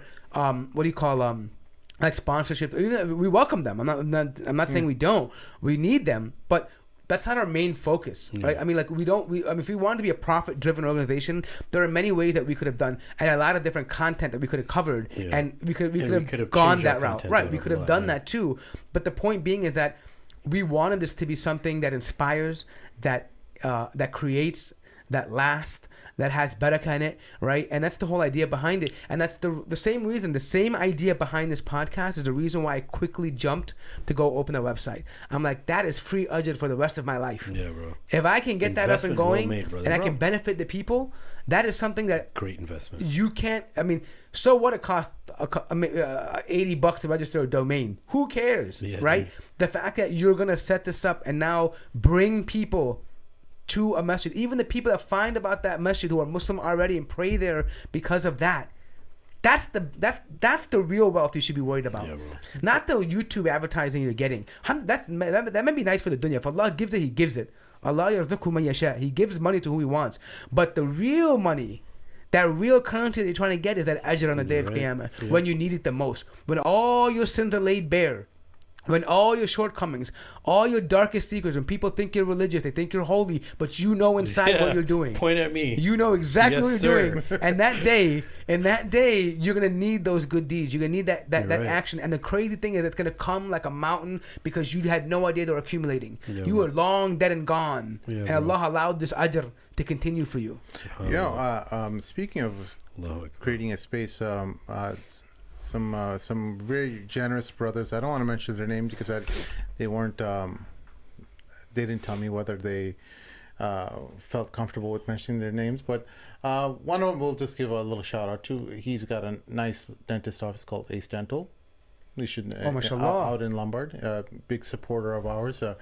One of the selling points I made to him was that this studio here in West Chicago, Illinois, will be used to offer anyone who is a reciter of Quran to come here in the studio, and we will give our services free of charge so that they could record their recitations, and they can do whatever they want with it. If they want to put it up on YouTube, if they want to make so instead CDs, of going to a studio for their recording, they can come here and come here. That's beautiful. We have all the equipment. We have an audio engineer, yours truly. That's beautiful. We'll handle everything. We'll put everything for you. And you just have to come in and recite, do the recitation. That's pretty awesome. I You didn't know? know about this. That's pretty cool. So that was courtesy Ace Dental. Make sure if you guys are looking for a dentist in the Chicagoland area. He's got quite the cool commercials on Facebook too. Mashallah, he's got some great a great program where he's got a great promoter at this on Facebook who's creating all kinds of fantastic ads. So we're just laughing about it because it's like as you scroll through Facebook, you're just seeing his ads all the time. Yeah. But I saw that. mashallah, that's great. Yeah, alhamdulillah. I'm glad. But, He's getting the work done, bro. Yeah. Well, much of the new equipment that you're seeing in the studio was him and others. I'm not going to discount others. I'm just not sure if I could mention their names. So you guys know who you are, and your reward is with Allah. Yeah, If you may want Allah me to subhanahu wa mention, ta'ala if reward you that's- guys and bless you guys. if I mean, I more could because- totally. Yeah. You can totally out them. but you're I not would going totally to. out them. I would give them a 5-minute But we don't ovation want of Allah to take away their yeah. and the reward from that, right? Yeah. Because that can maybe potentially be riyah, and we want to protect them Yeah, from that. and he didn't give any condition about promoting his business or anything. He just said, hey, just make it happen. Whatever you need, make it happen. And that's the kind of brother he is. He's just an amazing Mashallah, open-hearted guy. man. He's like, just make it happen. Mashallah, man. And so if you guys know of anyone in the Chicagoland area who's looking to do some recordings, whether it's video or audio only, we're here at your service to Even da'wah make that material. happen. Let's say they're making material for gift to non-Muslims. Let's say whatever it may be, and you want to record something you want to send out to the Muslims or non-Muslims as material. We'll help you with it. Yeah, and these kind of services, they cost thousands, if not tens of thousands of dollars. But Yeah, studio time. we're- Ask any artist how much studio time is. Yeah. Yeah. Oh yeah. So those brothers know who they are. But please, we're back to being poor again after buying all these pieces of equipment. So we need your money again. You know that one Bernie meme? We need your investment. We need.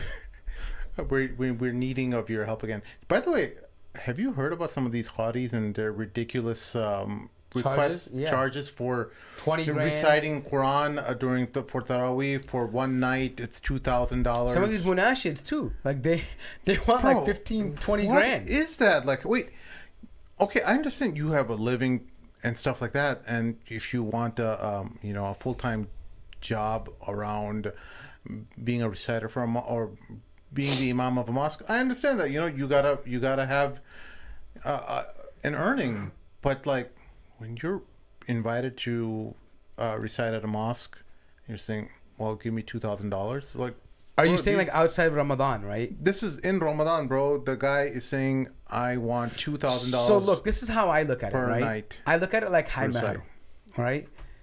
Can I say no, you can't do that? No. But is it something that I would advise? Probably not, right? It's probably better to be lower than on the high side, right? It's probably better to do that. But at the end of the day, it's your right. Look, when we were young, there was the Qaris came. There was a gift that the brothers would gather up. The Qari never asked for anything. He never said, "This is my condition to come in and recite Quran at your mosque." The uncles, our fathers, all of our fathers were part of these committees of these mosques, and where they would gather up whatever they can. They give a gift, a decent sized gift. Pay for the plane ticket and all that, yeah. I don't think it was, in the tens of thousands of dollars, but it was decent size. It wasn't nothing to laugh at, but it was a little gift. Yeah, but I think there's a difference here, and I think we need to talk about the elephant in the room. Is that first of all, obviously, money's worth different today than it was then. Obviously, we still like less money. Secondly, the masajids, unfortunately, the way it's been set up is that, and the community is partly to blame for this, is that masajids that have the best reciters get more people and they donate them more money. Yeah. So when these people, so what's happening is that these reciters are saying, well, I'm being used to generate massive amounts of money, right? And you're going to be forcing me, because some of these qurra are told to, reciting this maqam, do this, do that, do it before Taraweeh, do it after Taraweeh. Like, they kind of, they feel like since you're here, we sponsored you're going to do all these things. We're going to make use of this program, this time that you're here. And they're going to use it to generate money, right? And so I'm not saying that it's right for them to ask a lot of money, but at the same time, the masjid is also unintentionally also in some ways exploiting the idea of having a very good Qari, a world-renowned Qari, maybe someone who has a good voice, someone who can recite, who's passionate to recite all the time. And while he's here, they want to, get as much time from him as they can. And that sometimes can be the reason why they feel they want to ask for more money. Yeah.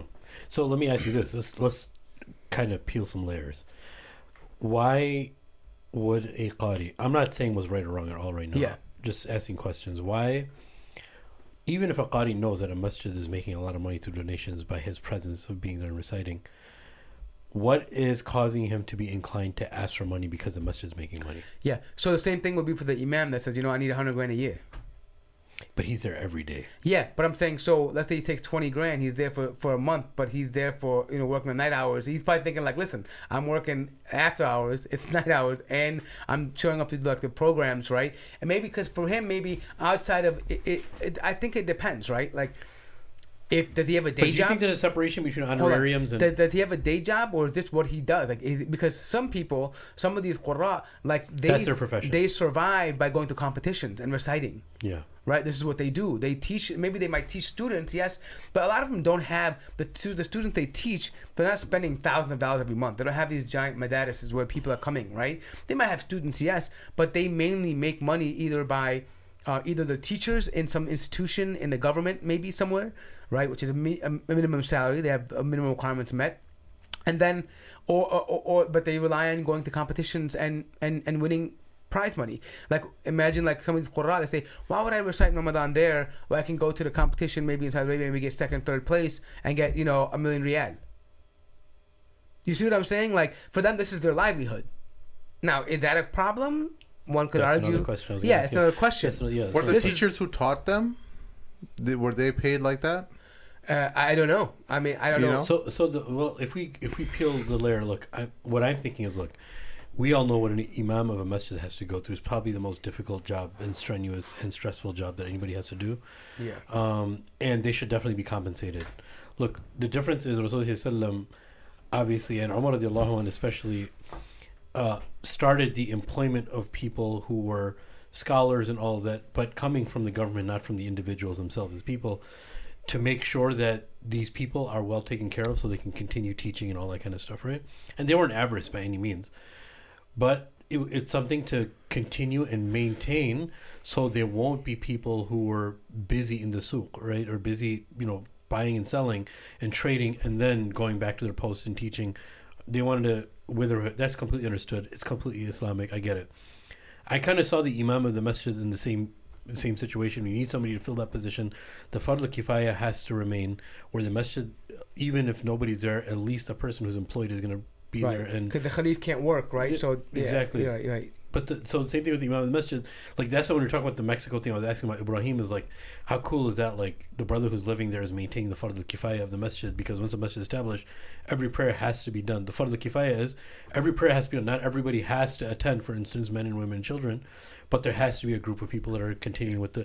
So, the same thing goes with the Imam, right? He's taking care of the Fard al-Kifaya, and it's his employment because he can't do anything else where he could be working somewhere else. But the question that I had is, and I'm not fully convinced on either side, is if somebody is going to a different place to read, let's just say you were to say that, just if you want me to come there and read, I just need someone to take care of my plane ticket. I need someone to do this. I need someone.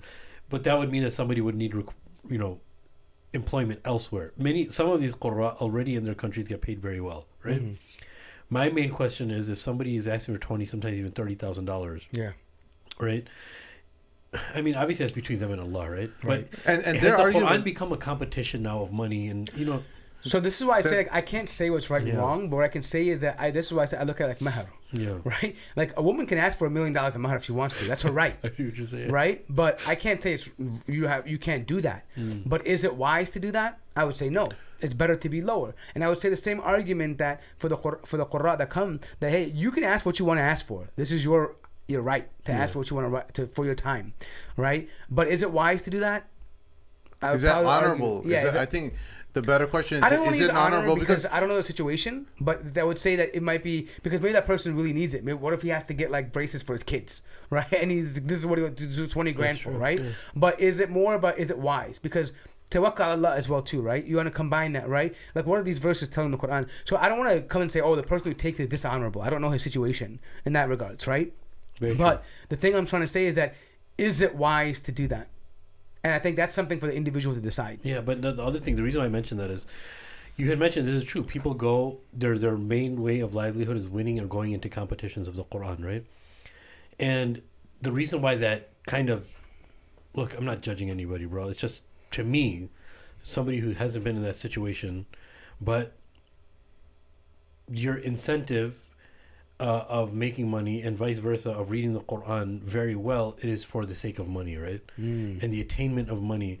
So it becomes a very monetary thing. There's no ruh behind it. You know what I'm saying? It's strictly for money. Maybe it's not strictly for money. Well, some people probably are able to, separate both of those within them. Yeah. But it's just something that is really, really interesting. Now, for the Quran, I make that different than somebody who's asking for nasheeds, because nasheed it's a completely different thing. It's not the kalam of Allah. If the nasheed artist asks for $5,000, hey, that's his hustle, that's his business. Yeah. That's his but vocal they want to cords. argue that, oh my God, you're paying more for a nasheed than paying for the Quran. Yeah, that's fine, bro. I don't care. The Quran and the Akhirah get what they get. Yeah, no, but I'm saying, but that's what I'm trying to say. Like, but the munashid gets to earn a living from singing, and you're paying him more than the one who brings the book of Allah to you. So, right? So it's kind of like a hard thing to be like. You're right. It's very hard. You know what I mean? Lots of nuance. And look, I'm not saying this either way. What's going on in my mind is, okay, this mosque that is pulling in close to $1 million, certain mosques in Chicago, Easy. they'll pull in $1 million in one night. Some of them have. You're right. 1.5. And for them, forget 2,000. They'll give a good Qari $10,000. You're right. That's true. To come to and do. Recitation of the Quran or for the Taraweeh. And part of me is like, well, if the mosque is making $1 million, maybe it is within his right, That's what I'm saying. Because one thing I would want to know. Is that a very capitalist way of thinking, though? not just that, but I'm just saying, wouldn't it also be something as a donor? You would want to know that, hey, the money that I gave just went to the, went for the recitation. It didn't even go to the mosque. A good portion of it. I mean, let's just say you gave $100, 25 of it probably went to the reciter. But the way I want to iron this out and tell people where it's coming from. The scholars, at least when we were growing up, the ulama that we looked up to, the etiquette that they showed towards the Quran was not a money-making machine. Not a transactional thing, yeah. It was not a money... Even if they had a rate that they had, like, hey, look, this is how much I'm typically compensated. If you can't do it, I'll still do it. That was their mentality. If you can't afford it, I'll still do it. Yeah. But this is my rate. No, but even we have to understand there's also legends. There's also very, very reputable scholars of the past, including Imam al-Ghazali, that is very, very clear about taking wealth from an individual person for teaching them Islam, that they prohibited. Like they were of the idea of the belief based off the Quran and Hadith that is prohibited, right?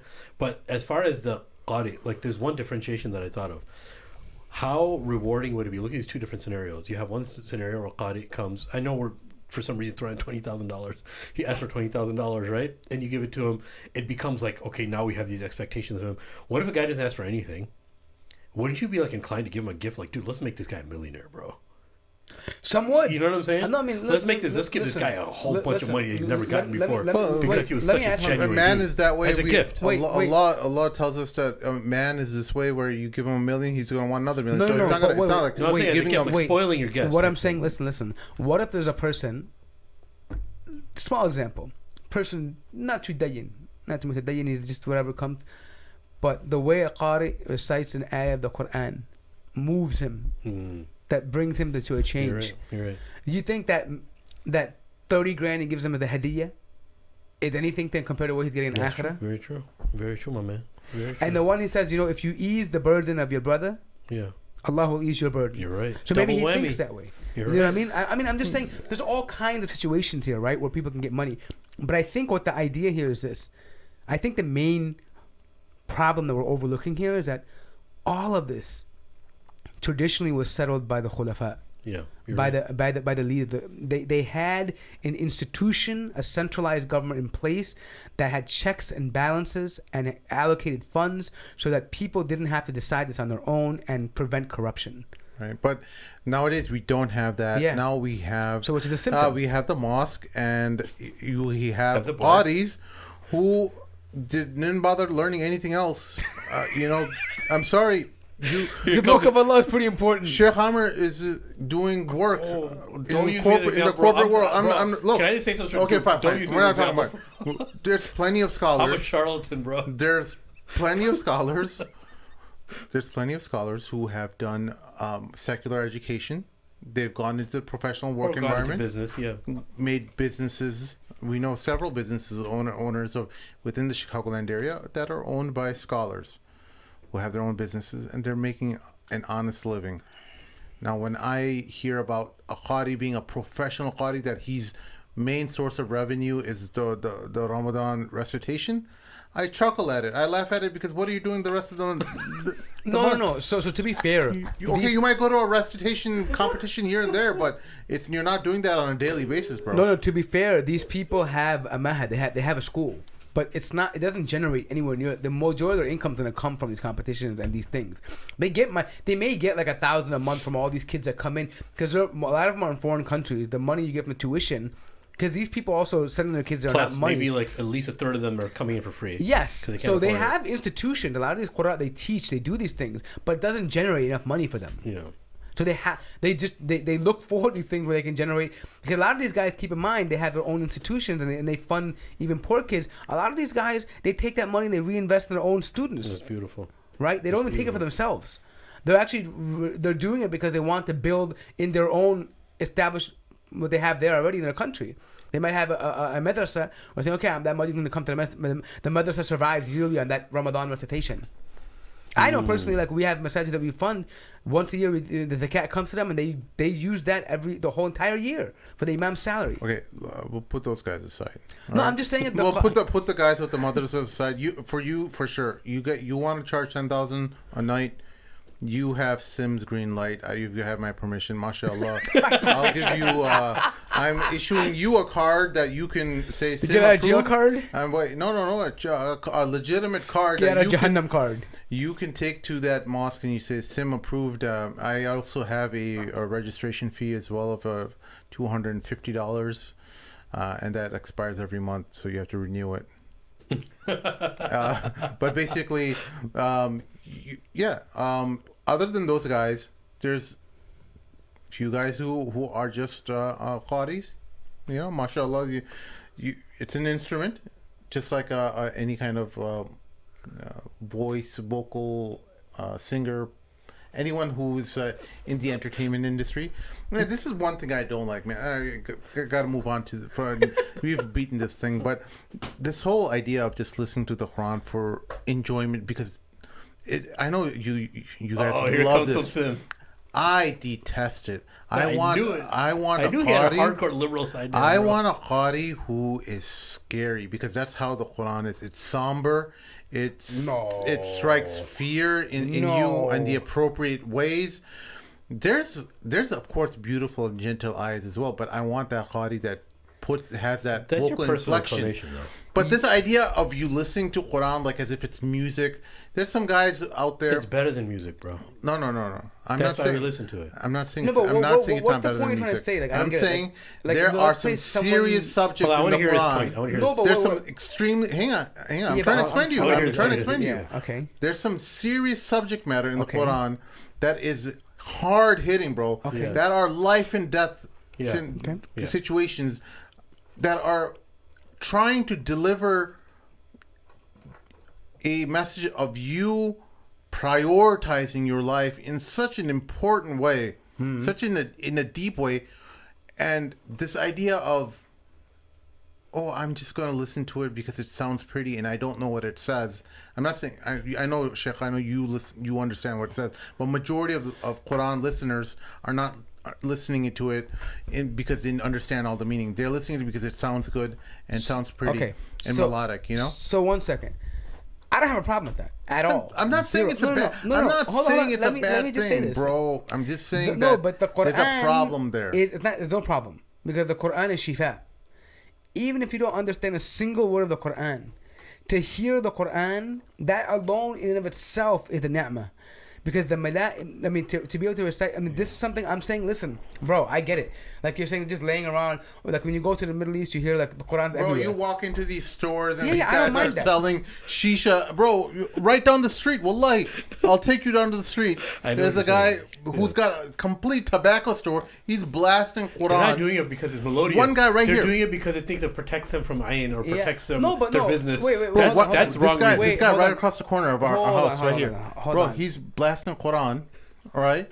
He's got a whole store filled with tobacco products. Guys, hold on. Like, dude, what are you doing? Hold on. Is this a joke to you? Have some husn al-dhan, bro. What if this guy, maybe he does, that guy, he doesn't think that tobacco product is haram, it's makruh, whatever, but he actually enjoys the Quran. I don't find a problem with it. I'd rather hear that in a place, maybe it might remind someone to stop buying this. Maybe it might remind someone to do whatever. Then to see how it will come, the reminder will come. It's far better than playing something else. At the end of the day, right? Now, if you're saying you're playing Quran in a strip club, that's something different, right? That's something that we don't, obviously, that's blatant disrespect of the Quran, right? But the fact that the Quran being played anywhere is a win. Whether it's in a car, whether you're in a restaurant, whether you're in a masjid, wherever you go, I'd rather, because listen, man, the Quran, I look at the Al-Iyad, Qadi Iyad, his story. Iyad Hilal, I know him. No, you don't. Iyad Tell me about it. Studies in Usul al-Fiqh. Tell me the story. You're talking about Iyad? No. Iyad Hilal is one of the Shabab. He wrote a book called The Studies in Usul al-Fiqh, and I learned quite a bit of Usul al-Fiqh. So what was this connection to this? He's a Qadi. No, that's not that.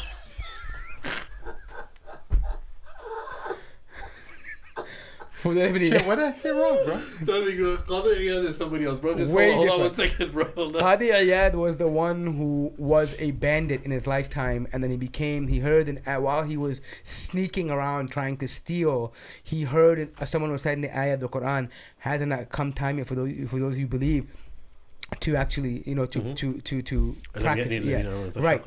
And this ayah changed his life. He became a scholar in his late 30s. Later than anybody else, after being a bandit and stealing and robbing and all this stuff, because he hears an ayah in the middle of his crime spree, right? And so the thing is that power of the Quran can happen anywhere. Someone can hear that one ayah, even for the one playing it, even if it's intentional, just because I like the way it sounds. Malik ibn Dinar, Yeah, Malik ibn Dinar, yeah. I'm sorry with that, yeah. So this is the benefit of this. So check this out. No, Sim, look, I actually know exactly where Sim is coming from.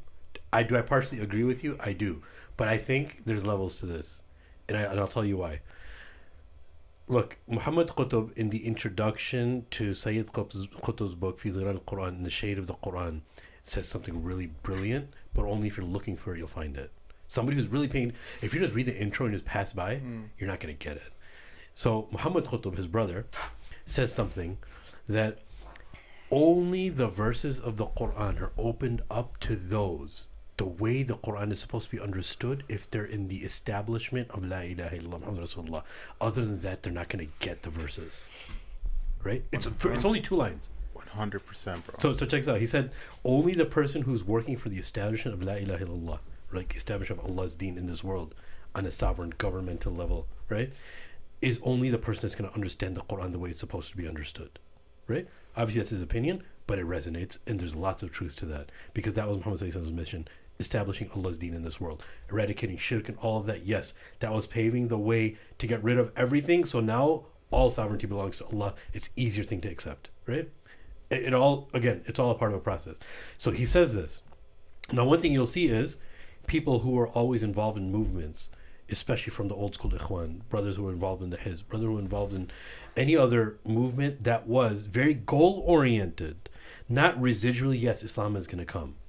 That's a different type of understanding. If we claim that there's a goal to establish the deen, and you're constantly reminding people about it, and your whole method, whether you agree with it or not, is to establish Allah's deen on this earth, and that's your only goal of this group or this movement, then your understanding of the verses is going to be drastically different than everybody else. Rightful, sometimes very correct, or sometimes very incorrect based on the level of knowledge the individual has. But the reason I'm mentioning all this is, now coming from your background, and you know the value the Quran holds, and how it is a manual to conduct yourself in this world, individually, socially, economically, judicially, jurisprudence, the whole works. Islam is complete, right?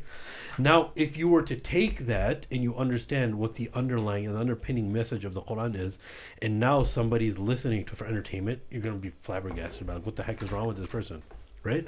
But you have to understand that somebody like yourself, who has that mindset, who goes to rest of the ummah having that same expectation from everybody else, is very unfair to everybody else, because everyone has been so programmed and so taken away, intentionally worked on. This ummah has been worked on for hundreds of years now to forget our past of what Muhammad established in Medina intentionally, and that's the mindset that we have as of right now for probably a majority of the Muslim world, but there's still lots of khair left in the Muslim world.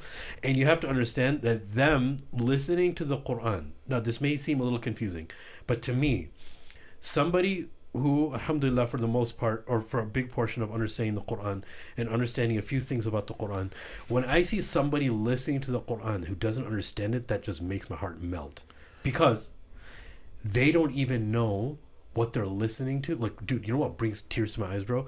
When a child, you know, sometimes you have the children lead Quran for Qiyam al-Layl because they're prepubescent age, so they let them read. Bro, this kid's reading verses of the Quran. He has no idea what he's reading, bro. He's just an innocent child, not even puberty yet, reading beautiful. But Allah uses him to move you. I was like, dude, does this kid know what he's reciting? But he's just there. That kind of stuff blows my mind, because Allah continues that process to happen. I understand it blowing your mind, and I know many people benefit, and even just listening to the Quran, there's a shifa. But I know what you're saying. There's a shifa in that. But that's the reason why I said there's levels to I'm not this. debating any of that at all. I know. There is an entertainment factor that upsets me because when I sit down, I'm not saying my model should be everyone else's model. I'm a different person. And then there's many other people like me who feel like when you sit down with the Quran, you can just sit down with one chapter and you deeply interact with it. Why every word was placed there for a specific reason. Why is this ayah? Why is there a change all of a sudden in the surah where it was talking about one thing, but now it's addressing a whole other matter? Why are these shifts happening? And these deep, immersive interactions that you're having with the Quran are completely lost on people who are just listening to it. I agree. I'm not saying don't listen to it. I'm not saying that at all. I'm saying also interact with it, where it came as not just this book that was meant to be inherited through some sheikh telling you exactly how you should understand it. Yeah, that should be there too, but there is a personal connection happening. There's a conversation happening with your heart. And that's lost on people who've just made it I got to listen to my favorite reciter. That's a dilemma portion of the downfall of this ummah too, right? Is being burdened and distant away from the Quran. There's just one thing too, though. But to be honest, even the average Arab person is not going to have that tadabbur with the Quran. He's not. Because the lugha is something different, bro. Yeah. This is not something that even the average, even people who do, entry level, even in like tulab al-ilm, the science of the rhetoric of the Quran is something next level. Yeah. For someone to understand deep, intricate of the Quran, and the reason why this is different for me, I tell you why. And now is a good time to say this. But alhamdulillah, because people who have children that are memorizing the Quran in their family, they see this. Like the Quran is always being played. Whether they're playing, they're doing. Why? Because it helps the memorization. Yeah. And that note, alhamdulillah, I got a surprise for you. My other nephew, alhamdulillah, became a Hafid. MashaAllah. He's the younger one? The young one did it, the older Abdullah became a Hafid, alhamdulillah, mashallah, tabarak rahman. He completed today. He came over and told me. The other day. He's telling me reviewing, And he but that hearing of the Quran, even when he's playing as a child, they were running around watching it in the background. Jumping from couch to couch. Yes. He's not considered a Hafid by the Qaraween standards. Okay. The Qaraween, no problem. The Qaraween University only accepts you as a Hafid if you memorize Bukhari and Muslim. Okay, look. Yeah, but anyway, the point being though is that I don't need to tell your nephew that. That's fine. What a horrible uncle, bro!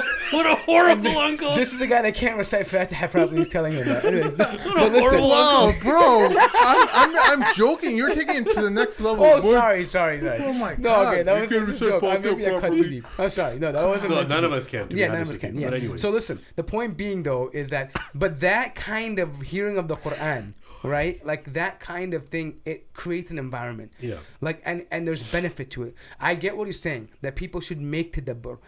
People should take it. They should understand what they're reading. Like لو أنزلنا هذا القرآن على جبل لرأيته خاشعا متصدعا من خشية الله.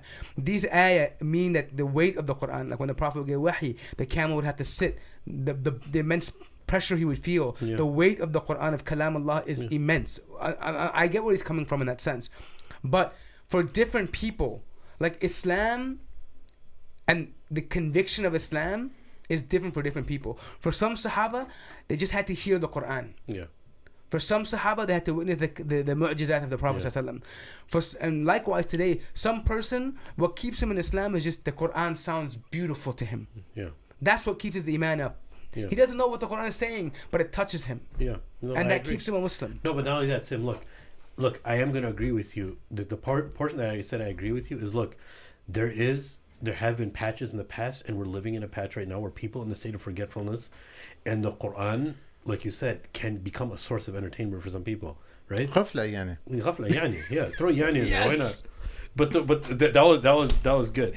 Good usage. But the other thing is this: how would we look? We're in such a low state right now. Is we even have to make this like ultimatum?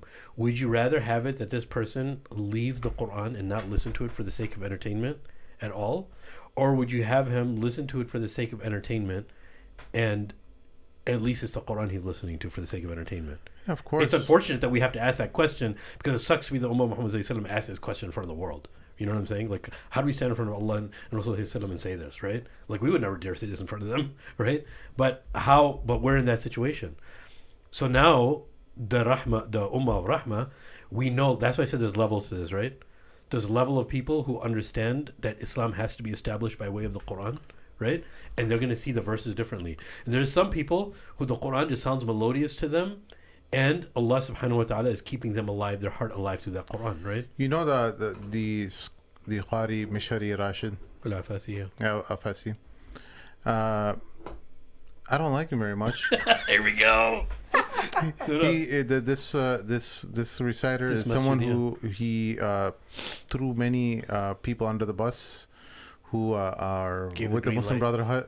With the Muslim Brotherhood, he gave the green light to many oppressors around the Muslim world to persecute many Muslims who were part of Islamic movements, and he is touring the United States currently. He was invited to pray Eid Salah in New Jersey, and he's in Canada as well sometime this month, and in Houston as well. These people are being heralded. This is someone I really genuinely understand, like how much of the Quran you recite this as a professional, how much of the Quran has entered your heart. Someone who understands the language, probably, he's a graduate student of Islamic University and everything. Bona fide everything, really. And this guy is reciting in front of tyrants. He's a paid actor, but in Sam, my opinion. If he doesn't recite in front of them, he's going to go to jail and get tortured. No, he's not. No, he has influence now. They're going to go to him. No, he doesn't, bro. He's not. I know you're being sarcastic, but many people will say that, those kind of that kind of stuff. That there's many reciters who don't accept those offers from tyrants to come and recite in front of them. You're right, but they're obviously blacklisted. Like, how can you refuse us? That happens a lot. But one thing I'll tell you, the time that I was in Egypt, the most popular reciter in the Muslim world and most listened to, most downloaded was Mashayikh Rashid Al-Fasi, especially Egypt, I think. And he actually he's my favorite reciter, bro. In terms of his voice, in terms of his voice and his recitation, I think he's the best for me to even learn Arabic, just reciting Quran and stuff. My voice falls in line with him, very elaborate because way of I'm reading. so similar to his voice. I know. That I just find myself, Dude, finding I haven't actually heard him. anybody sounds like him. Can you give us a sample? Yeah, can you sample some? Alhamdulillah. No, I'm joking. Don't do it. Don't do it. No, but He's a very unique reciter, dude. That's why so many people, when I first read this in 2012 and 2013, the stuff he was saying, I didn't believe it. Somebody dropped a funny comment that says, like, Shuraim and today are like Biggie and Tupac. Wow. That was a great comment, man. That is a pretty great comment. Do you have a guest that joined in? Yeah, I heard it too. Yeah, I heard it too. May Allah increase you. Who are you? Say it. Oh, same first name. Say it. Jayed. Tayyib. Assalamu alaikum, bhai. Alaikum assalam Tafadhal ya wa Sheikh. rahmatullahi wa barakatuh. Say it. We're low on time, so please, maybe. I have a question. I'm from Hyderabad, India. Oh, mashallah. So is Sim. Yeah. I'm from And India. all of us. Yes. Boliye bhai, boliye. I have a question about if a Hindu woman asks help, let's say the woman baby is dying. If she asks help from her creator, to save her baby, would Allah help her or not? अगर आप चाहे तो उस्ताद आप उर्दू में भी बोल सकते, कोई बात नहीं.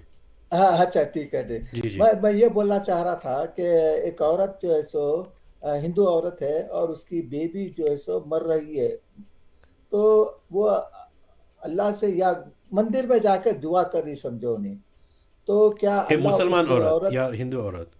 हिंदू औरत है. हिंदू औरत मंदिर में जाके अपनी बच्चे के वास्ते दुआ करी, जो बेबी बच्चा है, तो अल्लाह उसकी मदद करेगा या नहीं? Wow, subhanallah. Acha. So can you? So the question is that if a Hindu lady goes to a temple and for a sick child she asks Allah to heal that sick child, Will that? He's asking, can that happen? Very good. Wow. So Mort knows Urdu too. Yes. Mort, of course. Trilingual.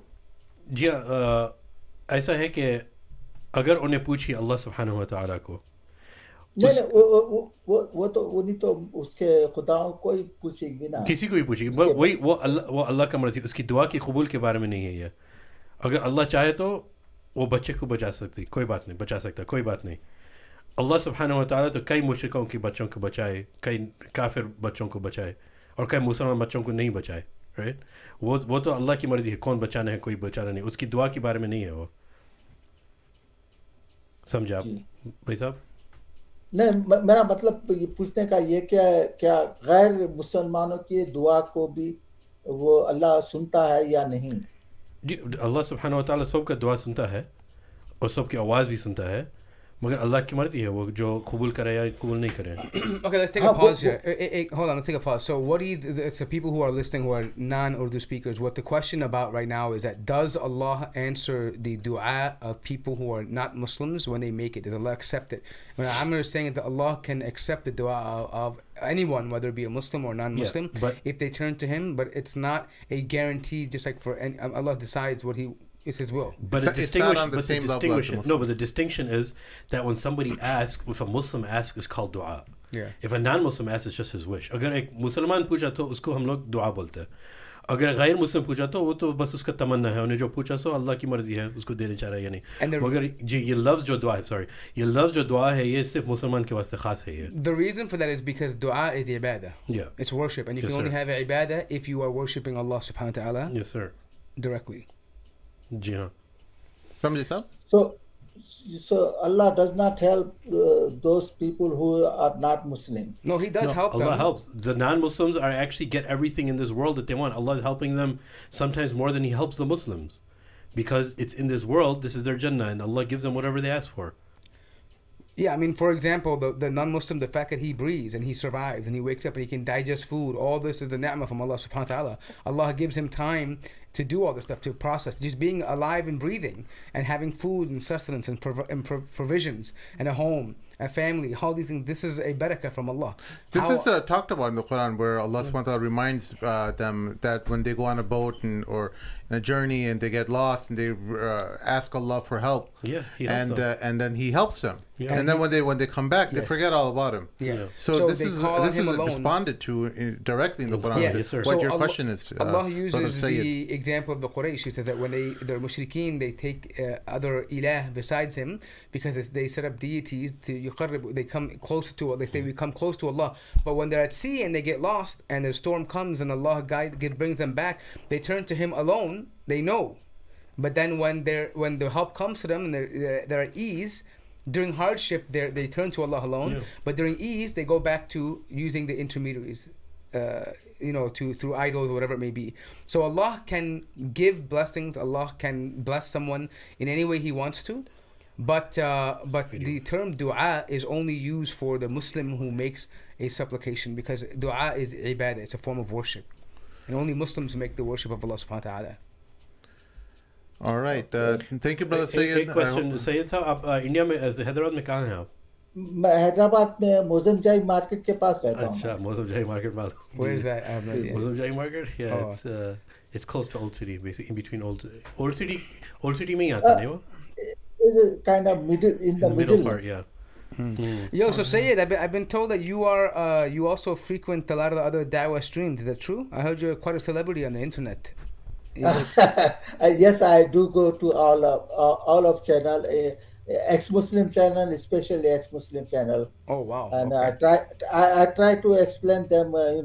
They spread a lie about Islam, so I try to correct them. Challenge them, correct them. I'm very friendly with them, ex-Muslims. I have to be friendly with them. Okay. Nice. Well, maybe we can talk about that later. But call again. Thank you so much, inshallah. Okay, thank you, sir. Thank you. Assalamu alaikum.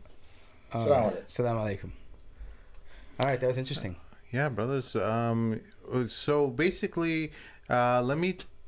No, I felt like saying there's a line in my head. Oh, shoot, all city guys. No, that's why I talk about Muslim Jai market in Hungary. Remember the Yeah, sorry, Sam. It just popped in my head. Anyways. The show was supposed to be about Sudan. Whoops. Let's just give a little briefer. Can you give a little briefer? All right, so let's just basically talk about Sudan a little bit. What's happening in Sudan is get out of your system. Just go, Sid. Who cares? He's not going to get it out of his system. It's because you said whoops and you made that face. Yeah. Anyway, so go ahead, Bismillah. What's happening in Sudan? Right, the two oppositions. Civil War. So What's the Civil War all about? So the Civil War, for those who don't know Sudan's history, Sudan is a country that gained independence in the 50s. They gained independence from colonialism, and they have since been under many different military dictatorships throughout its history, up until the point when Bashir came into power. And Bashir held on to power for about 30 years. So, and in 2018, I believe, 2018, he was deposed by the two factions who were the main military factions. One of them being his right hand, his name, who is the current leader right now, Abdel Fattah al-Burhan. He was the inspector general at that point. And the other person who's in power right now, who's the opposing side, this was during the whole Darfur crisis, by the way. His name was Mohammed Hamdan Dagalo. So during the Darfur wars, Dagalo was the head of the Janjaweed forces in Darfur. So the Janjaweed, if you don't know, they were responsible for a lot of the atrocities that happened in Darfur due to that war. So he's a warlord? So yeah, he's a warlord as well. So he ended up, when Bashir got deposed, these two kind of had a delineation of power responsibilities. So Burhan, who acted as the head of the country, he has a larger army, but it's not as well equipped as Dagalo, who is the head of the like a paramilitia? Yeah, it's a paramilitia, and it's called the RSF, the Rapid Support Forces. And the Rapid Support Forces, they ended up having a smaller army, around 70,000, I believe, whereas Abdel Fattah Burhan had over 200,000 forces. But the 70,000 forces of Dagalo, of the Rapid Support Forces, they are very, very well funded with like state-of-the-art weapons and stuff. Okay, even though they're small in number, they're supposedly supported by Russia with a lot of weapons that they receive. Whereas Dagalo, he's supported by Egypt and the West. So these countries like Dubai or UAE, they have a lot of vested interests in the exports of Sudan. There's many exports, including petroleum, gold is their primary mover out of Sudan. And also, remember that during the conflict in Yemen, they sent Sudanese soldiers, who come from these paramilitias. Yes, they were paying Sudan to send soldiers over to fight in Yemen on behalf of the Saudis. Yeah. So I'm giving you guys a brief overview of Sudan. I'm not an expert. I don't know anyone who actually is an expert on Sudan. If you guys know of someone, I'd be happy to bring them on the show and get them to talk about it. Just based on my own research, there's not a whole lot more than this, because Sudan's just been a country that has been in upheaval since its founding. It's been one dictatorship after another, a military dictatorship after another, and Omar Bashir was the one who held it all together. And once he got deposed in 2018, that was during, I don't know if you remember, but it was like a bread crisis that was happening where the bread prices were just skyrocketing.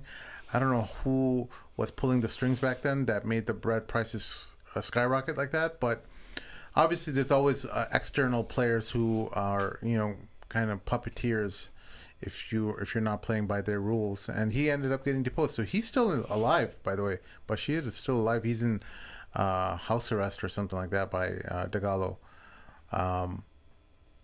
Or was it Burhan? One of them has him under a house arrest.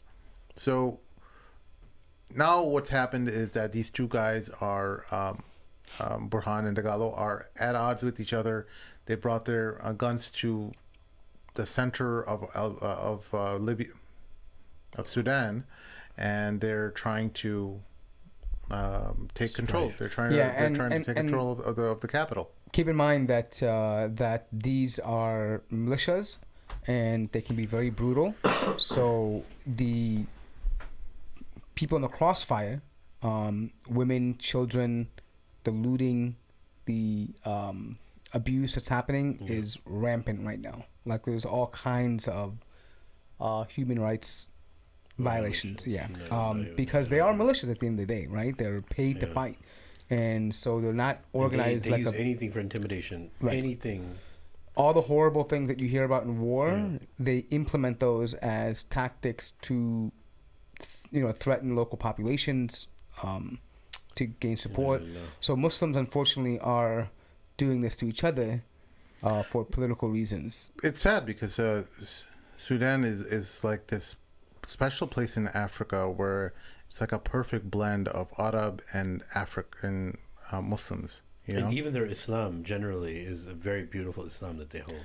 And traditionally, like Sudanese people are amazing people. I know. Amazing, hospitable, beautiful. Some of the best akhlaq that you'll meet. Do you remember we went to Moss Foundation one time, a long time ago in the late 90s? Yeah. You, me, Shirazi, and a bunch of other guys. And this one, the Sudani brother there that just saw us, he's like, you guys aren't from here. He just invited us to his house, and we started eating. And it was on Eid. Yeah. And we started eating, and we had a nice elaborate meal. Met him. I don't think I ever met him after that again. Yeah. But yeah, and same thing in Egypt, man. When I went to Egypt, the Sudani people that I knew there, amazing people. Amazing. Literally, one of the Sudani students, he was like, I'm going back home. Why don't you just come back with me? And you can stay at my house and everything. I'm coming back in a month, and you can come back and stuff like that. I was like, no, I can't do that. Yeah, just met him like 2 times, and he was willing to take me to Sudan, bro. So that's what I'm saying. The general populace of people are a good people, and they have good Islamic culture. It's just unfortunate because of politics and power struggles that all these innocent people get caught up in this militia warfare, man. And one of the sad things is that it speaks to people who say, "Oh, don't get involved in politics," especially towards other religious people who are practicing Islam. They encourage each other. Oh, that's for the corrupt people. That's for people, who are vying for power, And this is one of the problems that happens when practicing Muslims, because Sudan is a very practicing Muslim country. It sounds like, obviously you have the Juhal in every country, but I'm saying it's a very conservative country. And you have people who love Islam, and Islam is very close to their heart, but they're being ruled by tyrants, essentially. People who are corrupt to their core, who don't want to give them any kind of decision-making process in choosing their country's next leader. And this is, when you remove yourself as Islam, as people who believe in Islam, as saying Islam is the best guide to lead our society, and then you say, well, the politicians can't be in the embodiment of Islam because we're not going to get involved in politics, and what's going to happen? You're going to have the worst of society take power.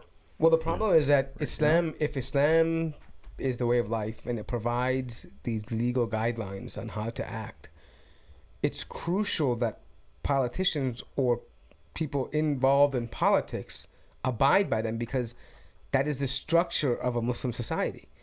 If the people in power don't abide by Islamic legislation, then what good is it for the average folk?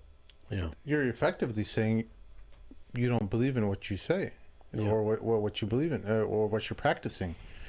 If what you truly believe in your heart is the guide for salvation of humanity, wouldn't you want it spread to as many people as possible? Or at least live by it. You know, I mean, we're not forcing anyone to live by it, but we would give the umbrella, the framework of morality, of guidance and Objective truth. yeah. Yeah. That's what I'm saying. Like, for That's what everyone's example, looking in this particular case, like we have ayat of the Quran, right? Like in ta'ifatan al-mu'minin, if two people among mu'mins fight, how do you rectify this? How do you faslihu baynahuma? Yeah. You make, reconciliation between them, right? But these are actual actionable things, steps that you can take guided by the Sharia to resolve conflicts. And if you want to separate that from your daily life, then what does it mean to be a Muslim?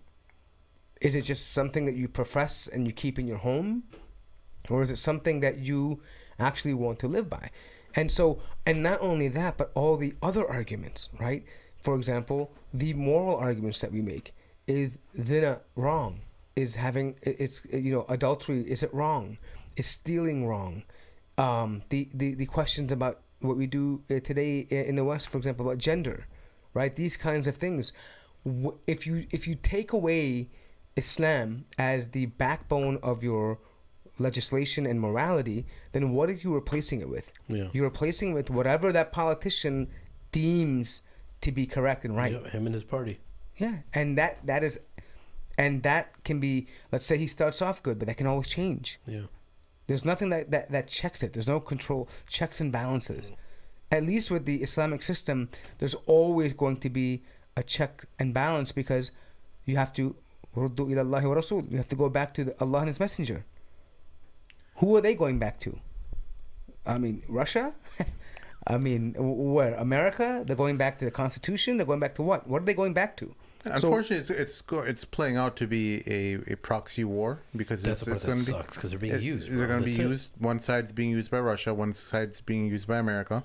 Russia used this as an opportunity to create another problem for American allies, American interests in the region, because the current military dictator is supported by them and by the other regional actors, UAE, Saudi Arabia, and Egypt, are supporters of the current regime. So yeah, that's where we're at.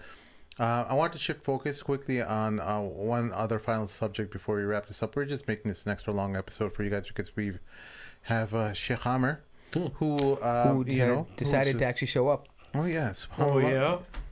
May Allah increase his health and always I mean, preserve him. Double time. Double Ameen. Double dragon. So we have a notable Muslim institute, Zaytuna College. Their main publication is called we need like an hour for this, bro. Renavatio. The Renavatio article. I can't ignore it, man.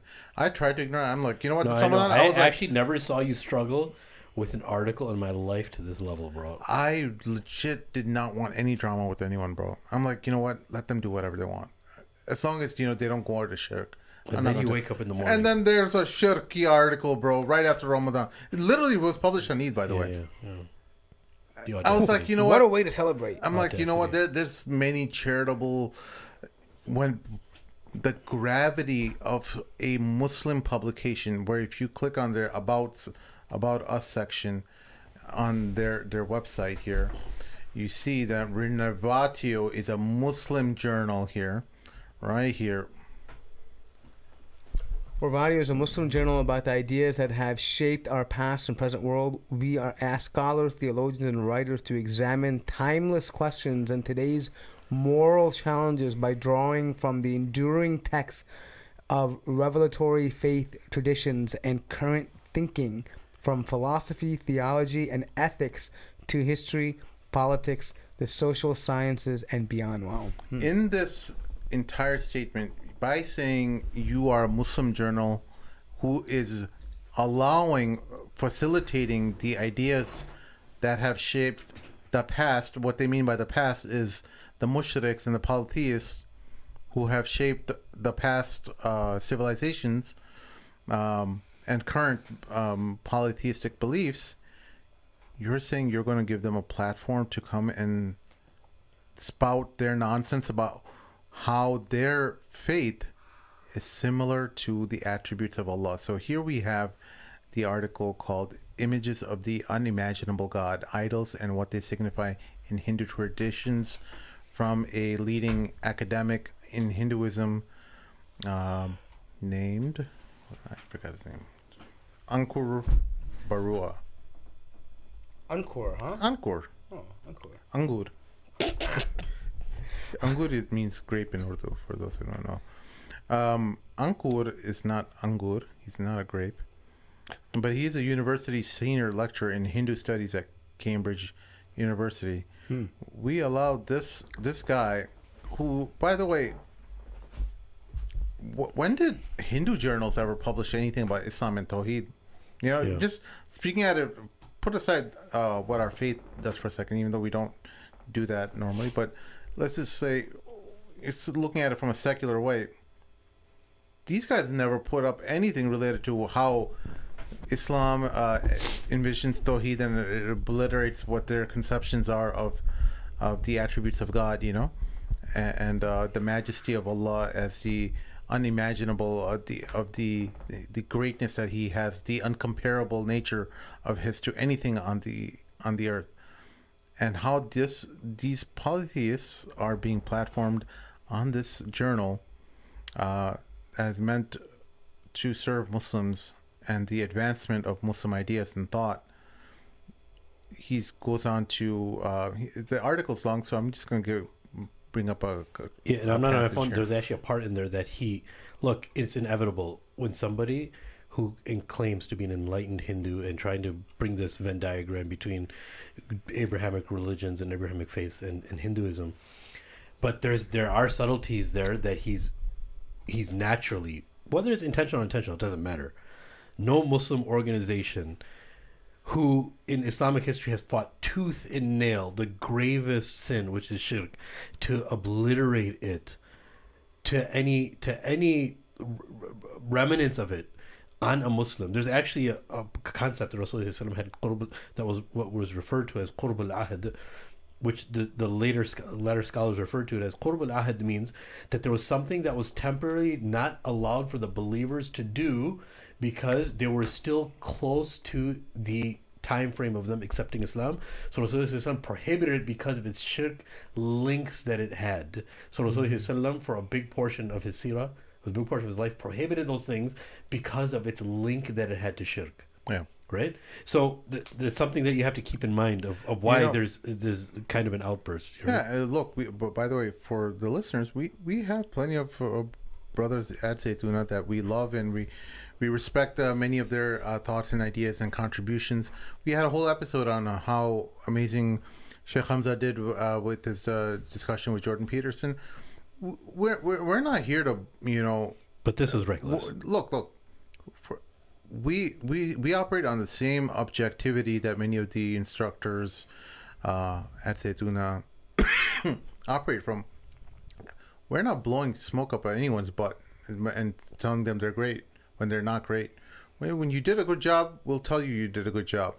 When you are wrong about something, we'll tell you you're wrong. We're not here to make alliances and rub shoulders with the greats in Muslim academia or just Muslim intelligentsia in general. We're not here as people who need to build clout. We don't care about that, honestly. We have a small YouTube channel, and we're perfectly happy in our station.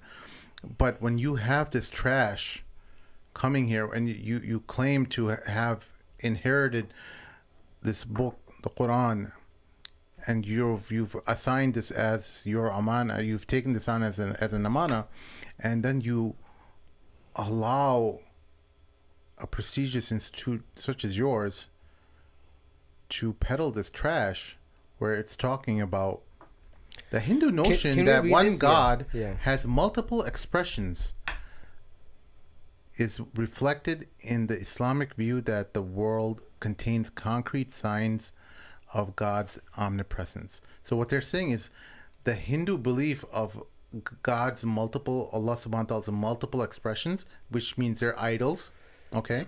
That's what they're talking about here.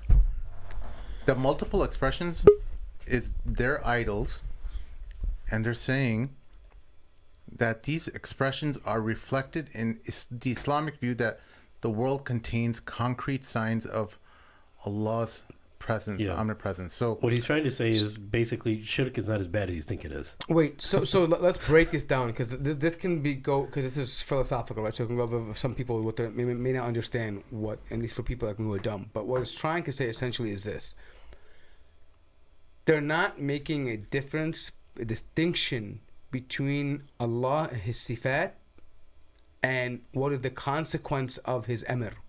Meaning, for example, if Allah creates, the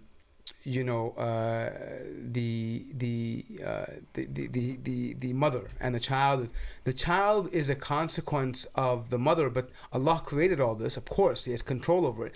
But since the mother created, the mother doesn't become Allah. Mm-hmm. Right? For them, it's indistinguishable, because these are just manifestations of their Brahman God.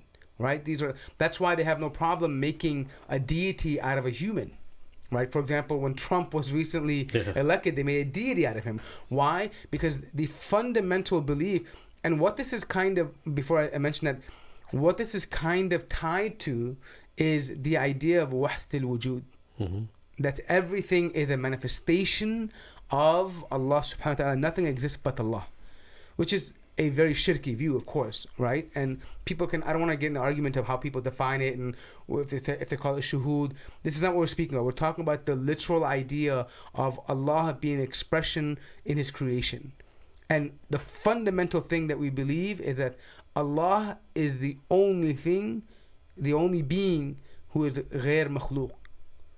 Everything else besides Allah is created. And Allah can never be creation. There's no parts to Him, and nothing of Him is created. This is from His essence. And what they're saying is that a creation can contain the essence of Allah. Waliyadu billah. Yeah. This is shirk in its purest form. Not only does it contain, but it can benefit you. Mm-hmm.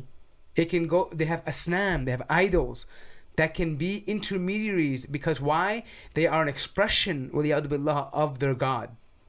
And so these things then lead them into worshipping them. Why? Because if it is an expression of God, then how can you not worship it?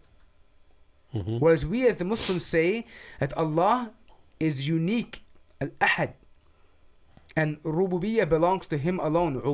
Worship belongs, every act of worship belongs to Him alone and nobody else. Allah says in the Quran that anything that they're assigning to Him, that the polytheists are assigning to Him as comparable to Him, because this is what the Meccan Quraysh were doing with Rasulullah.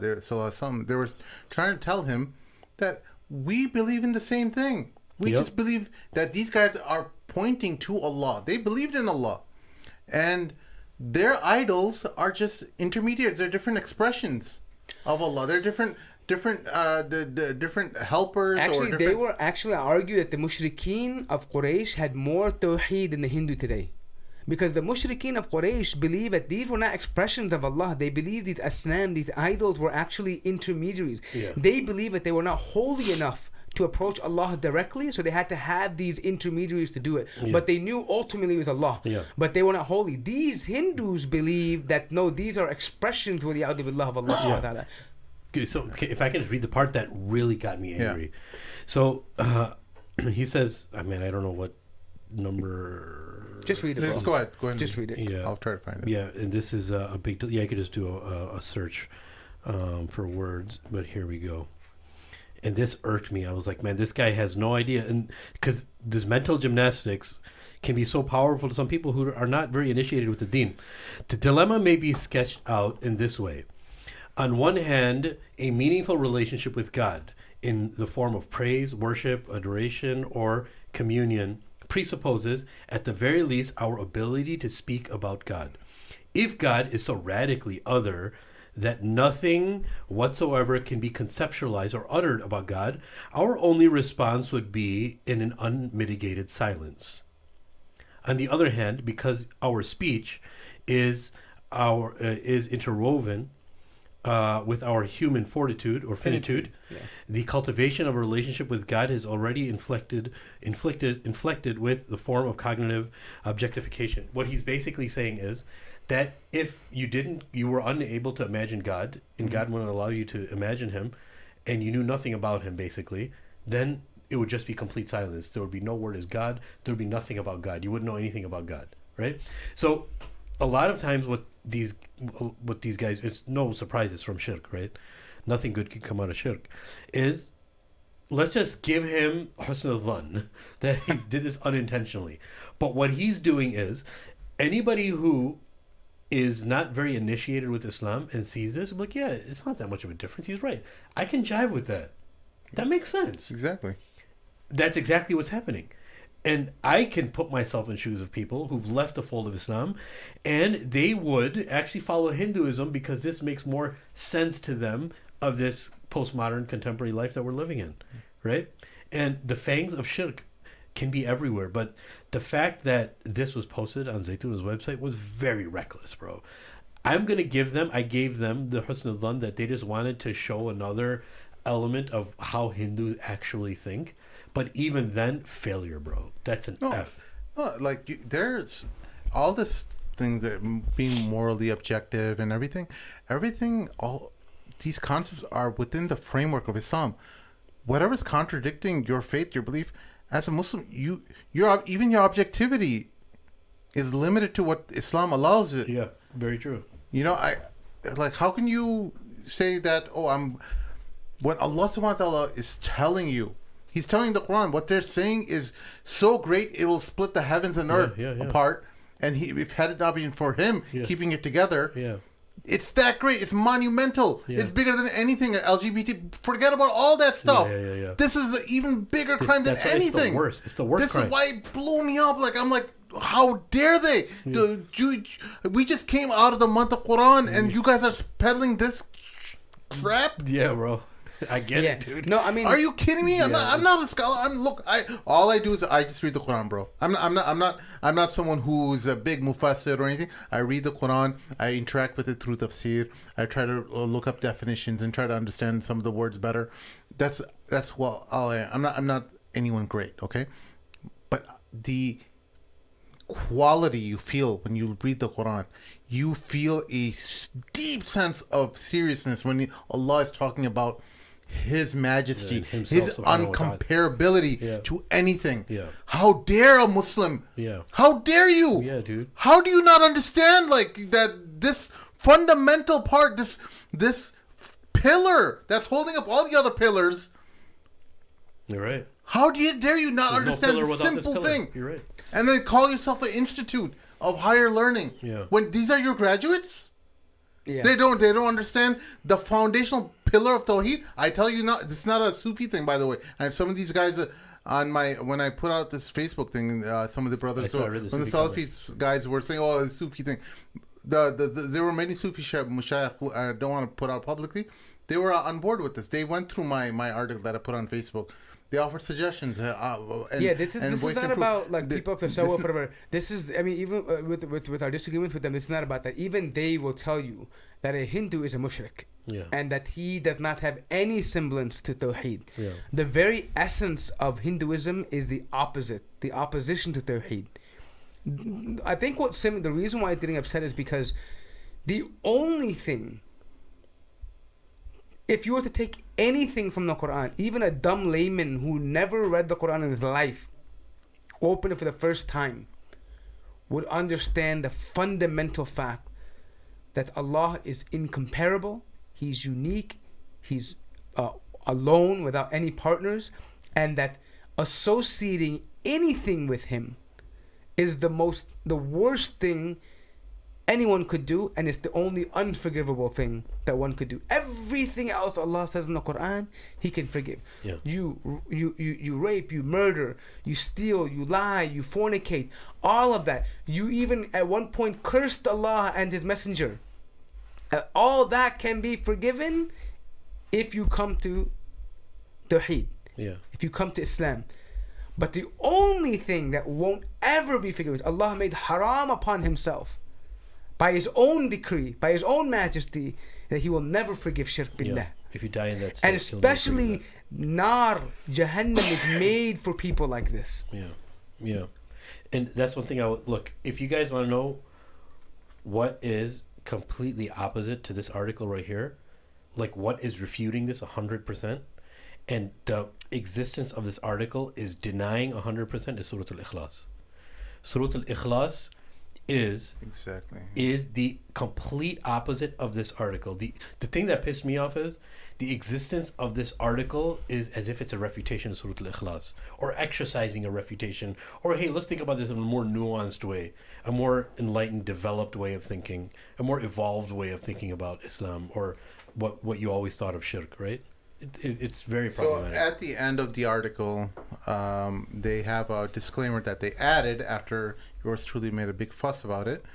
They added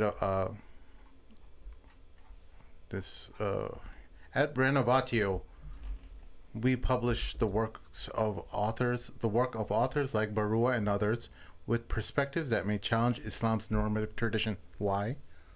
Well, why do they need to be challenged? So you can be accepted in their circles. They're circles of taghut, of not knowing, of darkness on top of darkness, where that's how the Quran describes them as. They're just dwelling within darkness, and then even more darkness with their questions and stuff. So this is my question though is that would they do this? Would they bring on a Satanist to talk about this? And no, not only that. Before you go any farther, I'm sorry.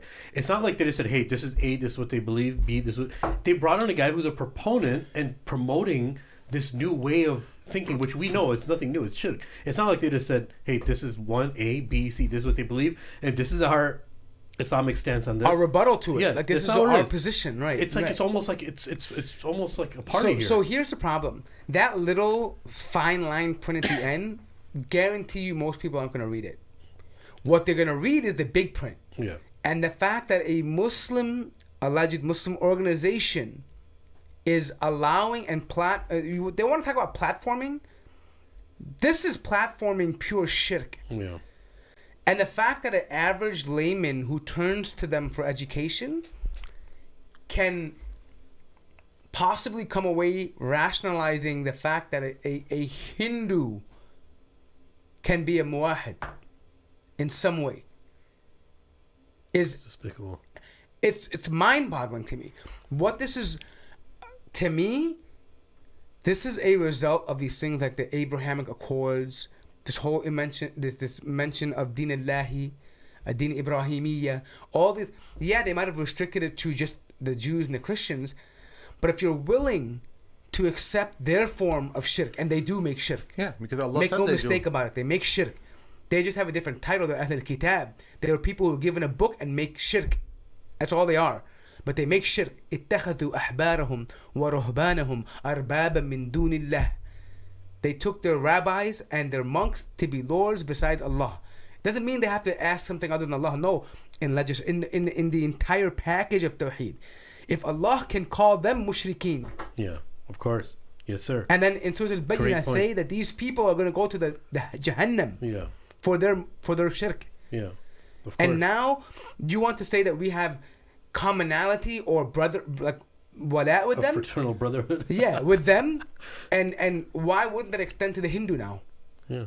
All right. Right. Lastly, before we get to this call, I just want to give them their due because they put this out as a response to me making a big fuss about it. Zaytuna.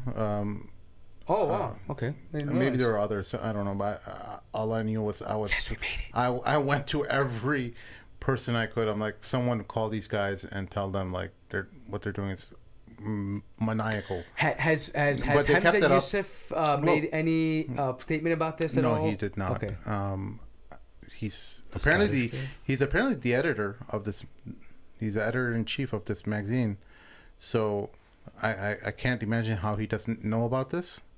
But Maybe I don't know. through the cracks. I'm not going to pretend. I'm not going to offer an explanation or any kind of wasn't done on his part. I'm hoping that he didn't know about this and someone else who was It's an editorial mistake, someone who just was inexperienced with this, allowed this up, Didn't understand the implications, right? Yeah. But knowing how Muslim academia is functioning now, Mort, I doubt it. It's become a place where you aren't talking to the regular Muslim has become a bore. So what happens? This is something I kind of picked up as I started doing this podcast. Was there's a general? I don't want to accuse Sheikh Hamza or anyone. I would never accuse him of it. But in academia, in Muslim academia, there is an arrogance. Yes. Yeah. A discontent for the ignorance that you have. There is an arrogance because you have seen the discourse that happens with the regular Muslims, and it becomes boring. Yeah. Because it's simple people. It's a great observation. You're talking to them. They don't really know the deep concepts. And over. Right. You can't masturbate to your own intelligence, to your own level of someone who is at your level of aptitude and reasoning and capabilities, and the way you are able to speak eloquently. You don't have a challenge. It's dumbed down. So for you. what you do is, you see in other traditions, what do the Hindus have? What do the Christians have? What do the Zoroastrians have? Who the hell knows all the different traditions? All Eastern these people. Traditions, yeah. So you get to peacock. Peacock means you flaunt. You get the power. You get to show off. Yeah. I'm among my equals now. Yeah. My peers. People who think the way I think. People who are enlightened. Can speak. People who can put fancy words together and publish nice articles, eloquent such as this articles that have nice verbiage and like the excellent usage of grammar and words, and the point, because to be honest, all he did is eloquently put shirk into it. That's all he did. He gave it a very eloquent bayan of shirk, bro. That's all he did. Yeah. There was another also blog. I don't want to take credit away from them. The South Asian Islamic Discourse blog also criticized this essay, so I should give them credit as well. Aladdin, go ahead and jump into the foray here. Assalamu alaikum wa rahmatullahi ta'ala wa barakatuh. Wa alaikum assalam wa rahmatullahi wa barakatuh. So I'm coming clear, inshallah. Jazakallah khair. Well, yeah. Inshallah. Alhamdulillah Rabbil Alamin. If you don't mind, ya akhi, just in a couple of minutes, I would like to make a comment or add something to the questioner who asked about if we can make dua to the kuffar or not. Actually, this was divided among scholars for two. No, that wasn't the question. Will the kuffar making dua was the question? No, not us making dua for the kuffar. Let me just make it. So, Akhi Ala, the question was that the guy asked if there was a Hindu woman and she's a Hindu, if she asked Allah for something, will Allah accept her prayer? Okay, very good. I got your point. So, if the kuffar make dua or not, will Allah accept their dua or not? Yeah. So that's the question. Actually, that was also divided to two things in Islam. Ulama until nowadays debate such issue, but majority of the ulama said yes, and their evidence, I'll mention the evidence of both sides. Those who said yes, Allah subhanahu wa ta'ala will accept her dua as long as her dua is not harming anyone else. They use an evidence from the Holy Quran, for example, Surah Al-Hijr, chapter 15, verse 36, when Iblis says, Rabbi, فانظرني إلى يوم يبعثون. Iblis asked Allah subhanahu wa ta'ala to let him alive until the day of judgment. So Allah subhanahu wa ta'ala here accepted the dua of Iblis. And you can read this again in Surah Al-A'raf, chapter 7, verse 14, and Surah Sad, chapter 38, verse 79. And also the second evidence they used is in Surah Al-Naml, chapter 27, verse 62, where Allah says, أَمَنْ يُجِيبَ الْمُضْطَرَّ إِذَا دَعَاهُ. Who answer the desperate who are in need when they make dua to Allah subhanahu wa ta'ala. So here Allah subhanahu wa ta'ala referred this to Muslims and non-Muslims. So when they make dua to Allah, asking the help of Allah, seeking Allah something, as long as they will not harm someone else, Allah subhanahu wa ta'ala will accept their dua. Also, in Nabi sallallahu alayhi wa sallam, Prophet Muhammad sallallahu alayhi wa sallam says in hadith sahih, in authenticate hadith, قول النبي دعوة المظلوم النبي صلى الله عليه وسلم says اتقي دعوة المظلوم فإنه ليس بينها وبين الله حجاب. Beware of the dua of those oppressed, those madloom, because there is nothing stop between their dua and Allah subhanahu wa ta'ala. So therefore they use those evidence that Allah subhanahu wa ta'ala accept the dua of non-Muslims. Others, which is minority, who says that Allah will not accept their dua, they use also the Holy Quran, and their evidence was Allah says in the Holy Quran, in Surah Ghafir, chapter 40, verse 50, and in Surah Al-Ra'd, chapter 13, verse 14, Allah says, وَمَا دُعَاءِ الْكَافِرِينَ إِلَّا فِي ضَلَالٍ. The dua of those kuffar is in vain. So therefore, Allah will not accept their dua. So that was the two opinions divided between the ulama. Now, if you don't mind me, please, with all due respect to you, the brothers also says that he is a specialist with talking with ex-Muslims. With all due respect to you, brother Habibi, I am talking with non-Muslims and those ex-Muslims for the past 28 years. Alhamdulillah Rabbil Alameen. In reality and in social media. There are two ways, according to the Holy Quran, to deal with those people. Not one way. You don't need to be always kind to them. And I'm so good to them. Allah says in the Holy Quran, in Surah Al-Nahl, chapter 6, verse 125, ادعو إلى سبيل ربك بالحكمة والموعظة الحسنة وجادلهم بالتي هي أحسن. Invite all to the way of the Lord with wisdom and beautiful preaching, and argue not with them except in the best way and best manners. Allah subhanahu wa ta'ala says again in Surah Al-Ankabut, chapter 26, verse 46, ولا تجادلوا أهل الكتاب إلا بالتي هي أحسن إلا الذين ظلموا منهم. Do not discuss with the people of the book except in the best manners, except some of among them who were ظالمون, who were insincere, whom Allah spoke about them in Surah Al-Imran chapter 3, says فيه آيات محكمات وأخرى متشابهات فأما الذين في قلوبهم زيغ فيتبعون ما تشابه منه ابتغاء الفتنة وابتغاء تأويله. Those who they have doubt and disease, sickness in their heart, and you know that they are insincere when they talk with you, such people, Allah subhanahu wa ta'ala says, stay away from them. You don't talk to them. You don't deal with them like you deal or invite them the same way you invite those who are sincere when they ask you about Islam. Allah subhanahu wa ta'ala spoke about such people in the Holy Quran, and He told us how to deal with them. Allah says in Surah Hud, chapter 11, verse 38, إن تسخروا منا فإنا نسخر منكم كما تسخرون. If you make fun of us, if you mock us, we will deal with you the same way you deal with us. If we are well known among us that you are not here but to make fun of us, to curse us, or to insult us, so in this case, Allah subhanahu wa ta'ala told us to deal with you the same way you deal with us, with respect. Because we are not Muslims who you can't slap me on my left chain, I'll give you my right chain. No. If I have the right, I'll stand for my right. Allahu Akbar. Allah subhanahu wa ta'ala also says in Surah Al-Qalam, chapter 68, verse 13, about Al-Walid ibn al-Mughira, because he was cursing Allah. He was cursing Prophet Muhammad. He was cursing Islam. Allah answered him and He said, عُتُلٍ بَعْدَ ذَلِكَ زِنِيمٍ. He said that he's a bastard child. Allah put His curse on him because he was attacking Islam, and Allah knows that he was insincere when he was talking about Islam.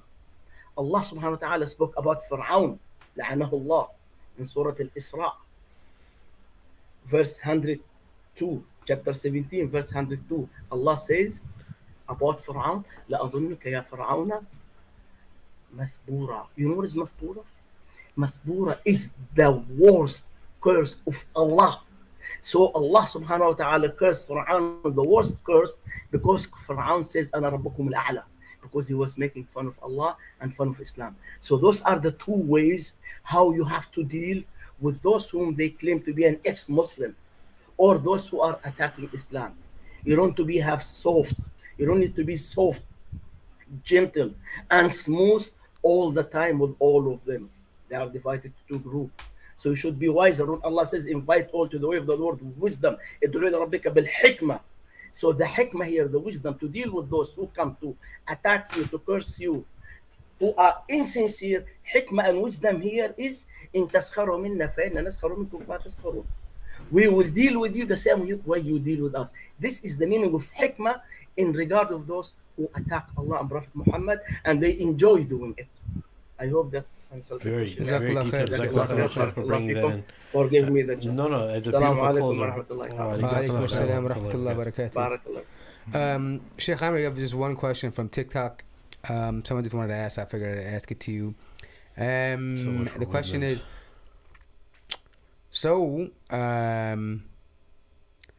What does it mean if you are tearing during the prayer like a lot?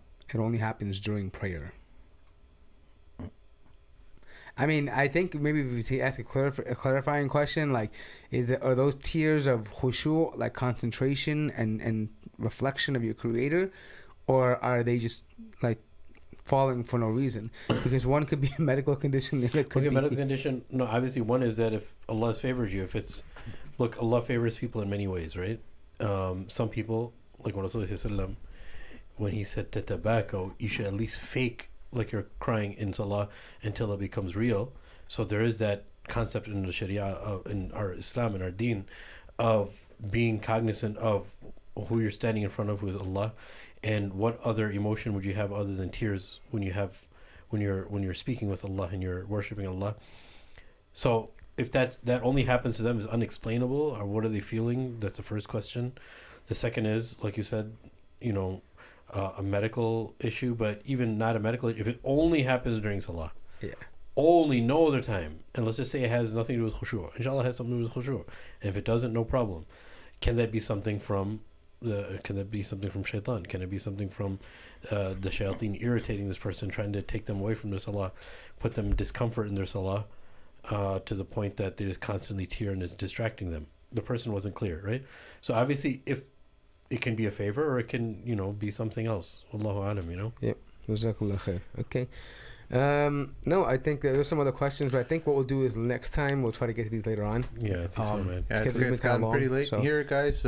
Thank you so much for joining us this evening. Please help us out on patreon.com/MadMamluks.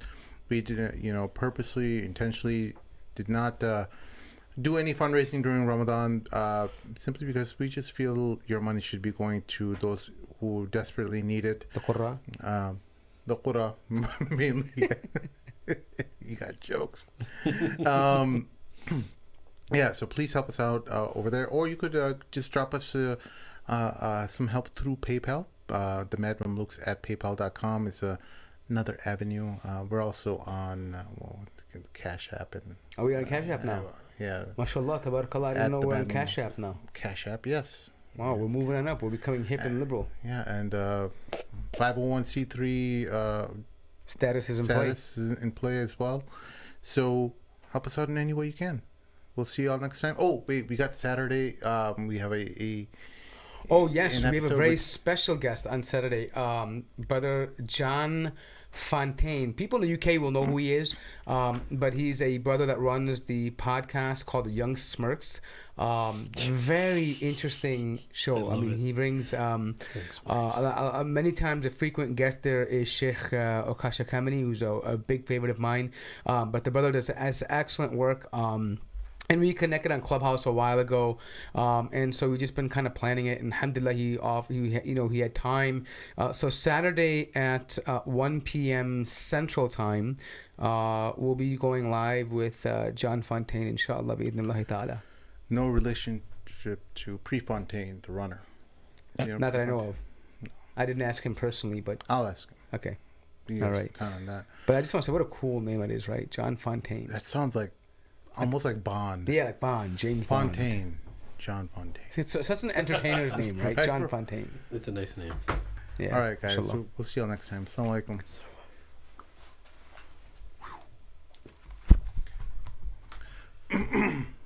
May Allah bless me.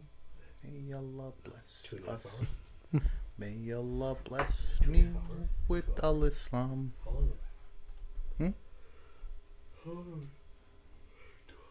That guy Ada, man. He comes into the da'wah, bro, and he's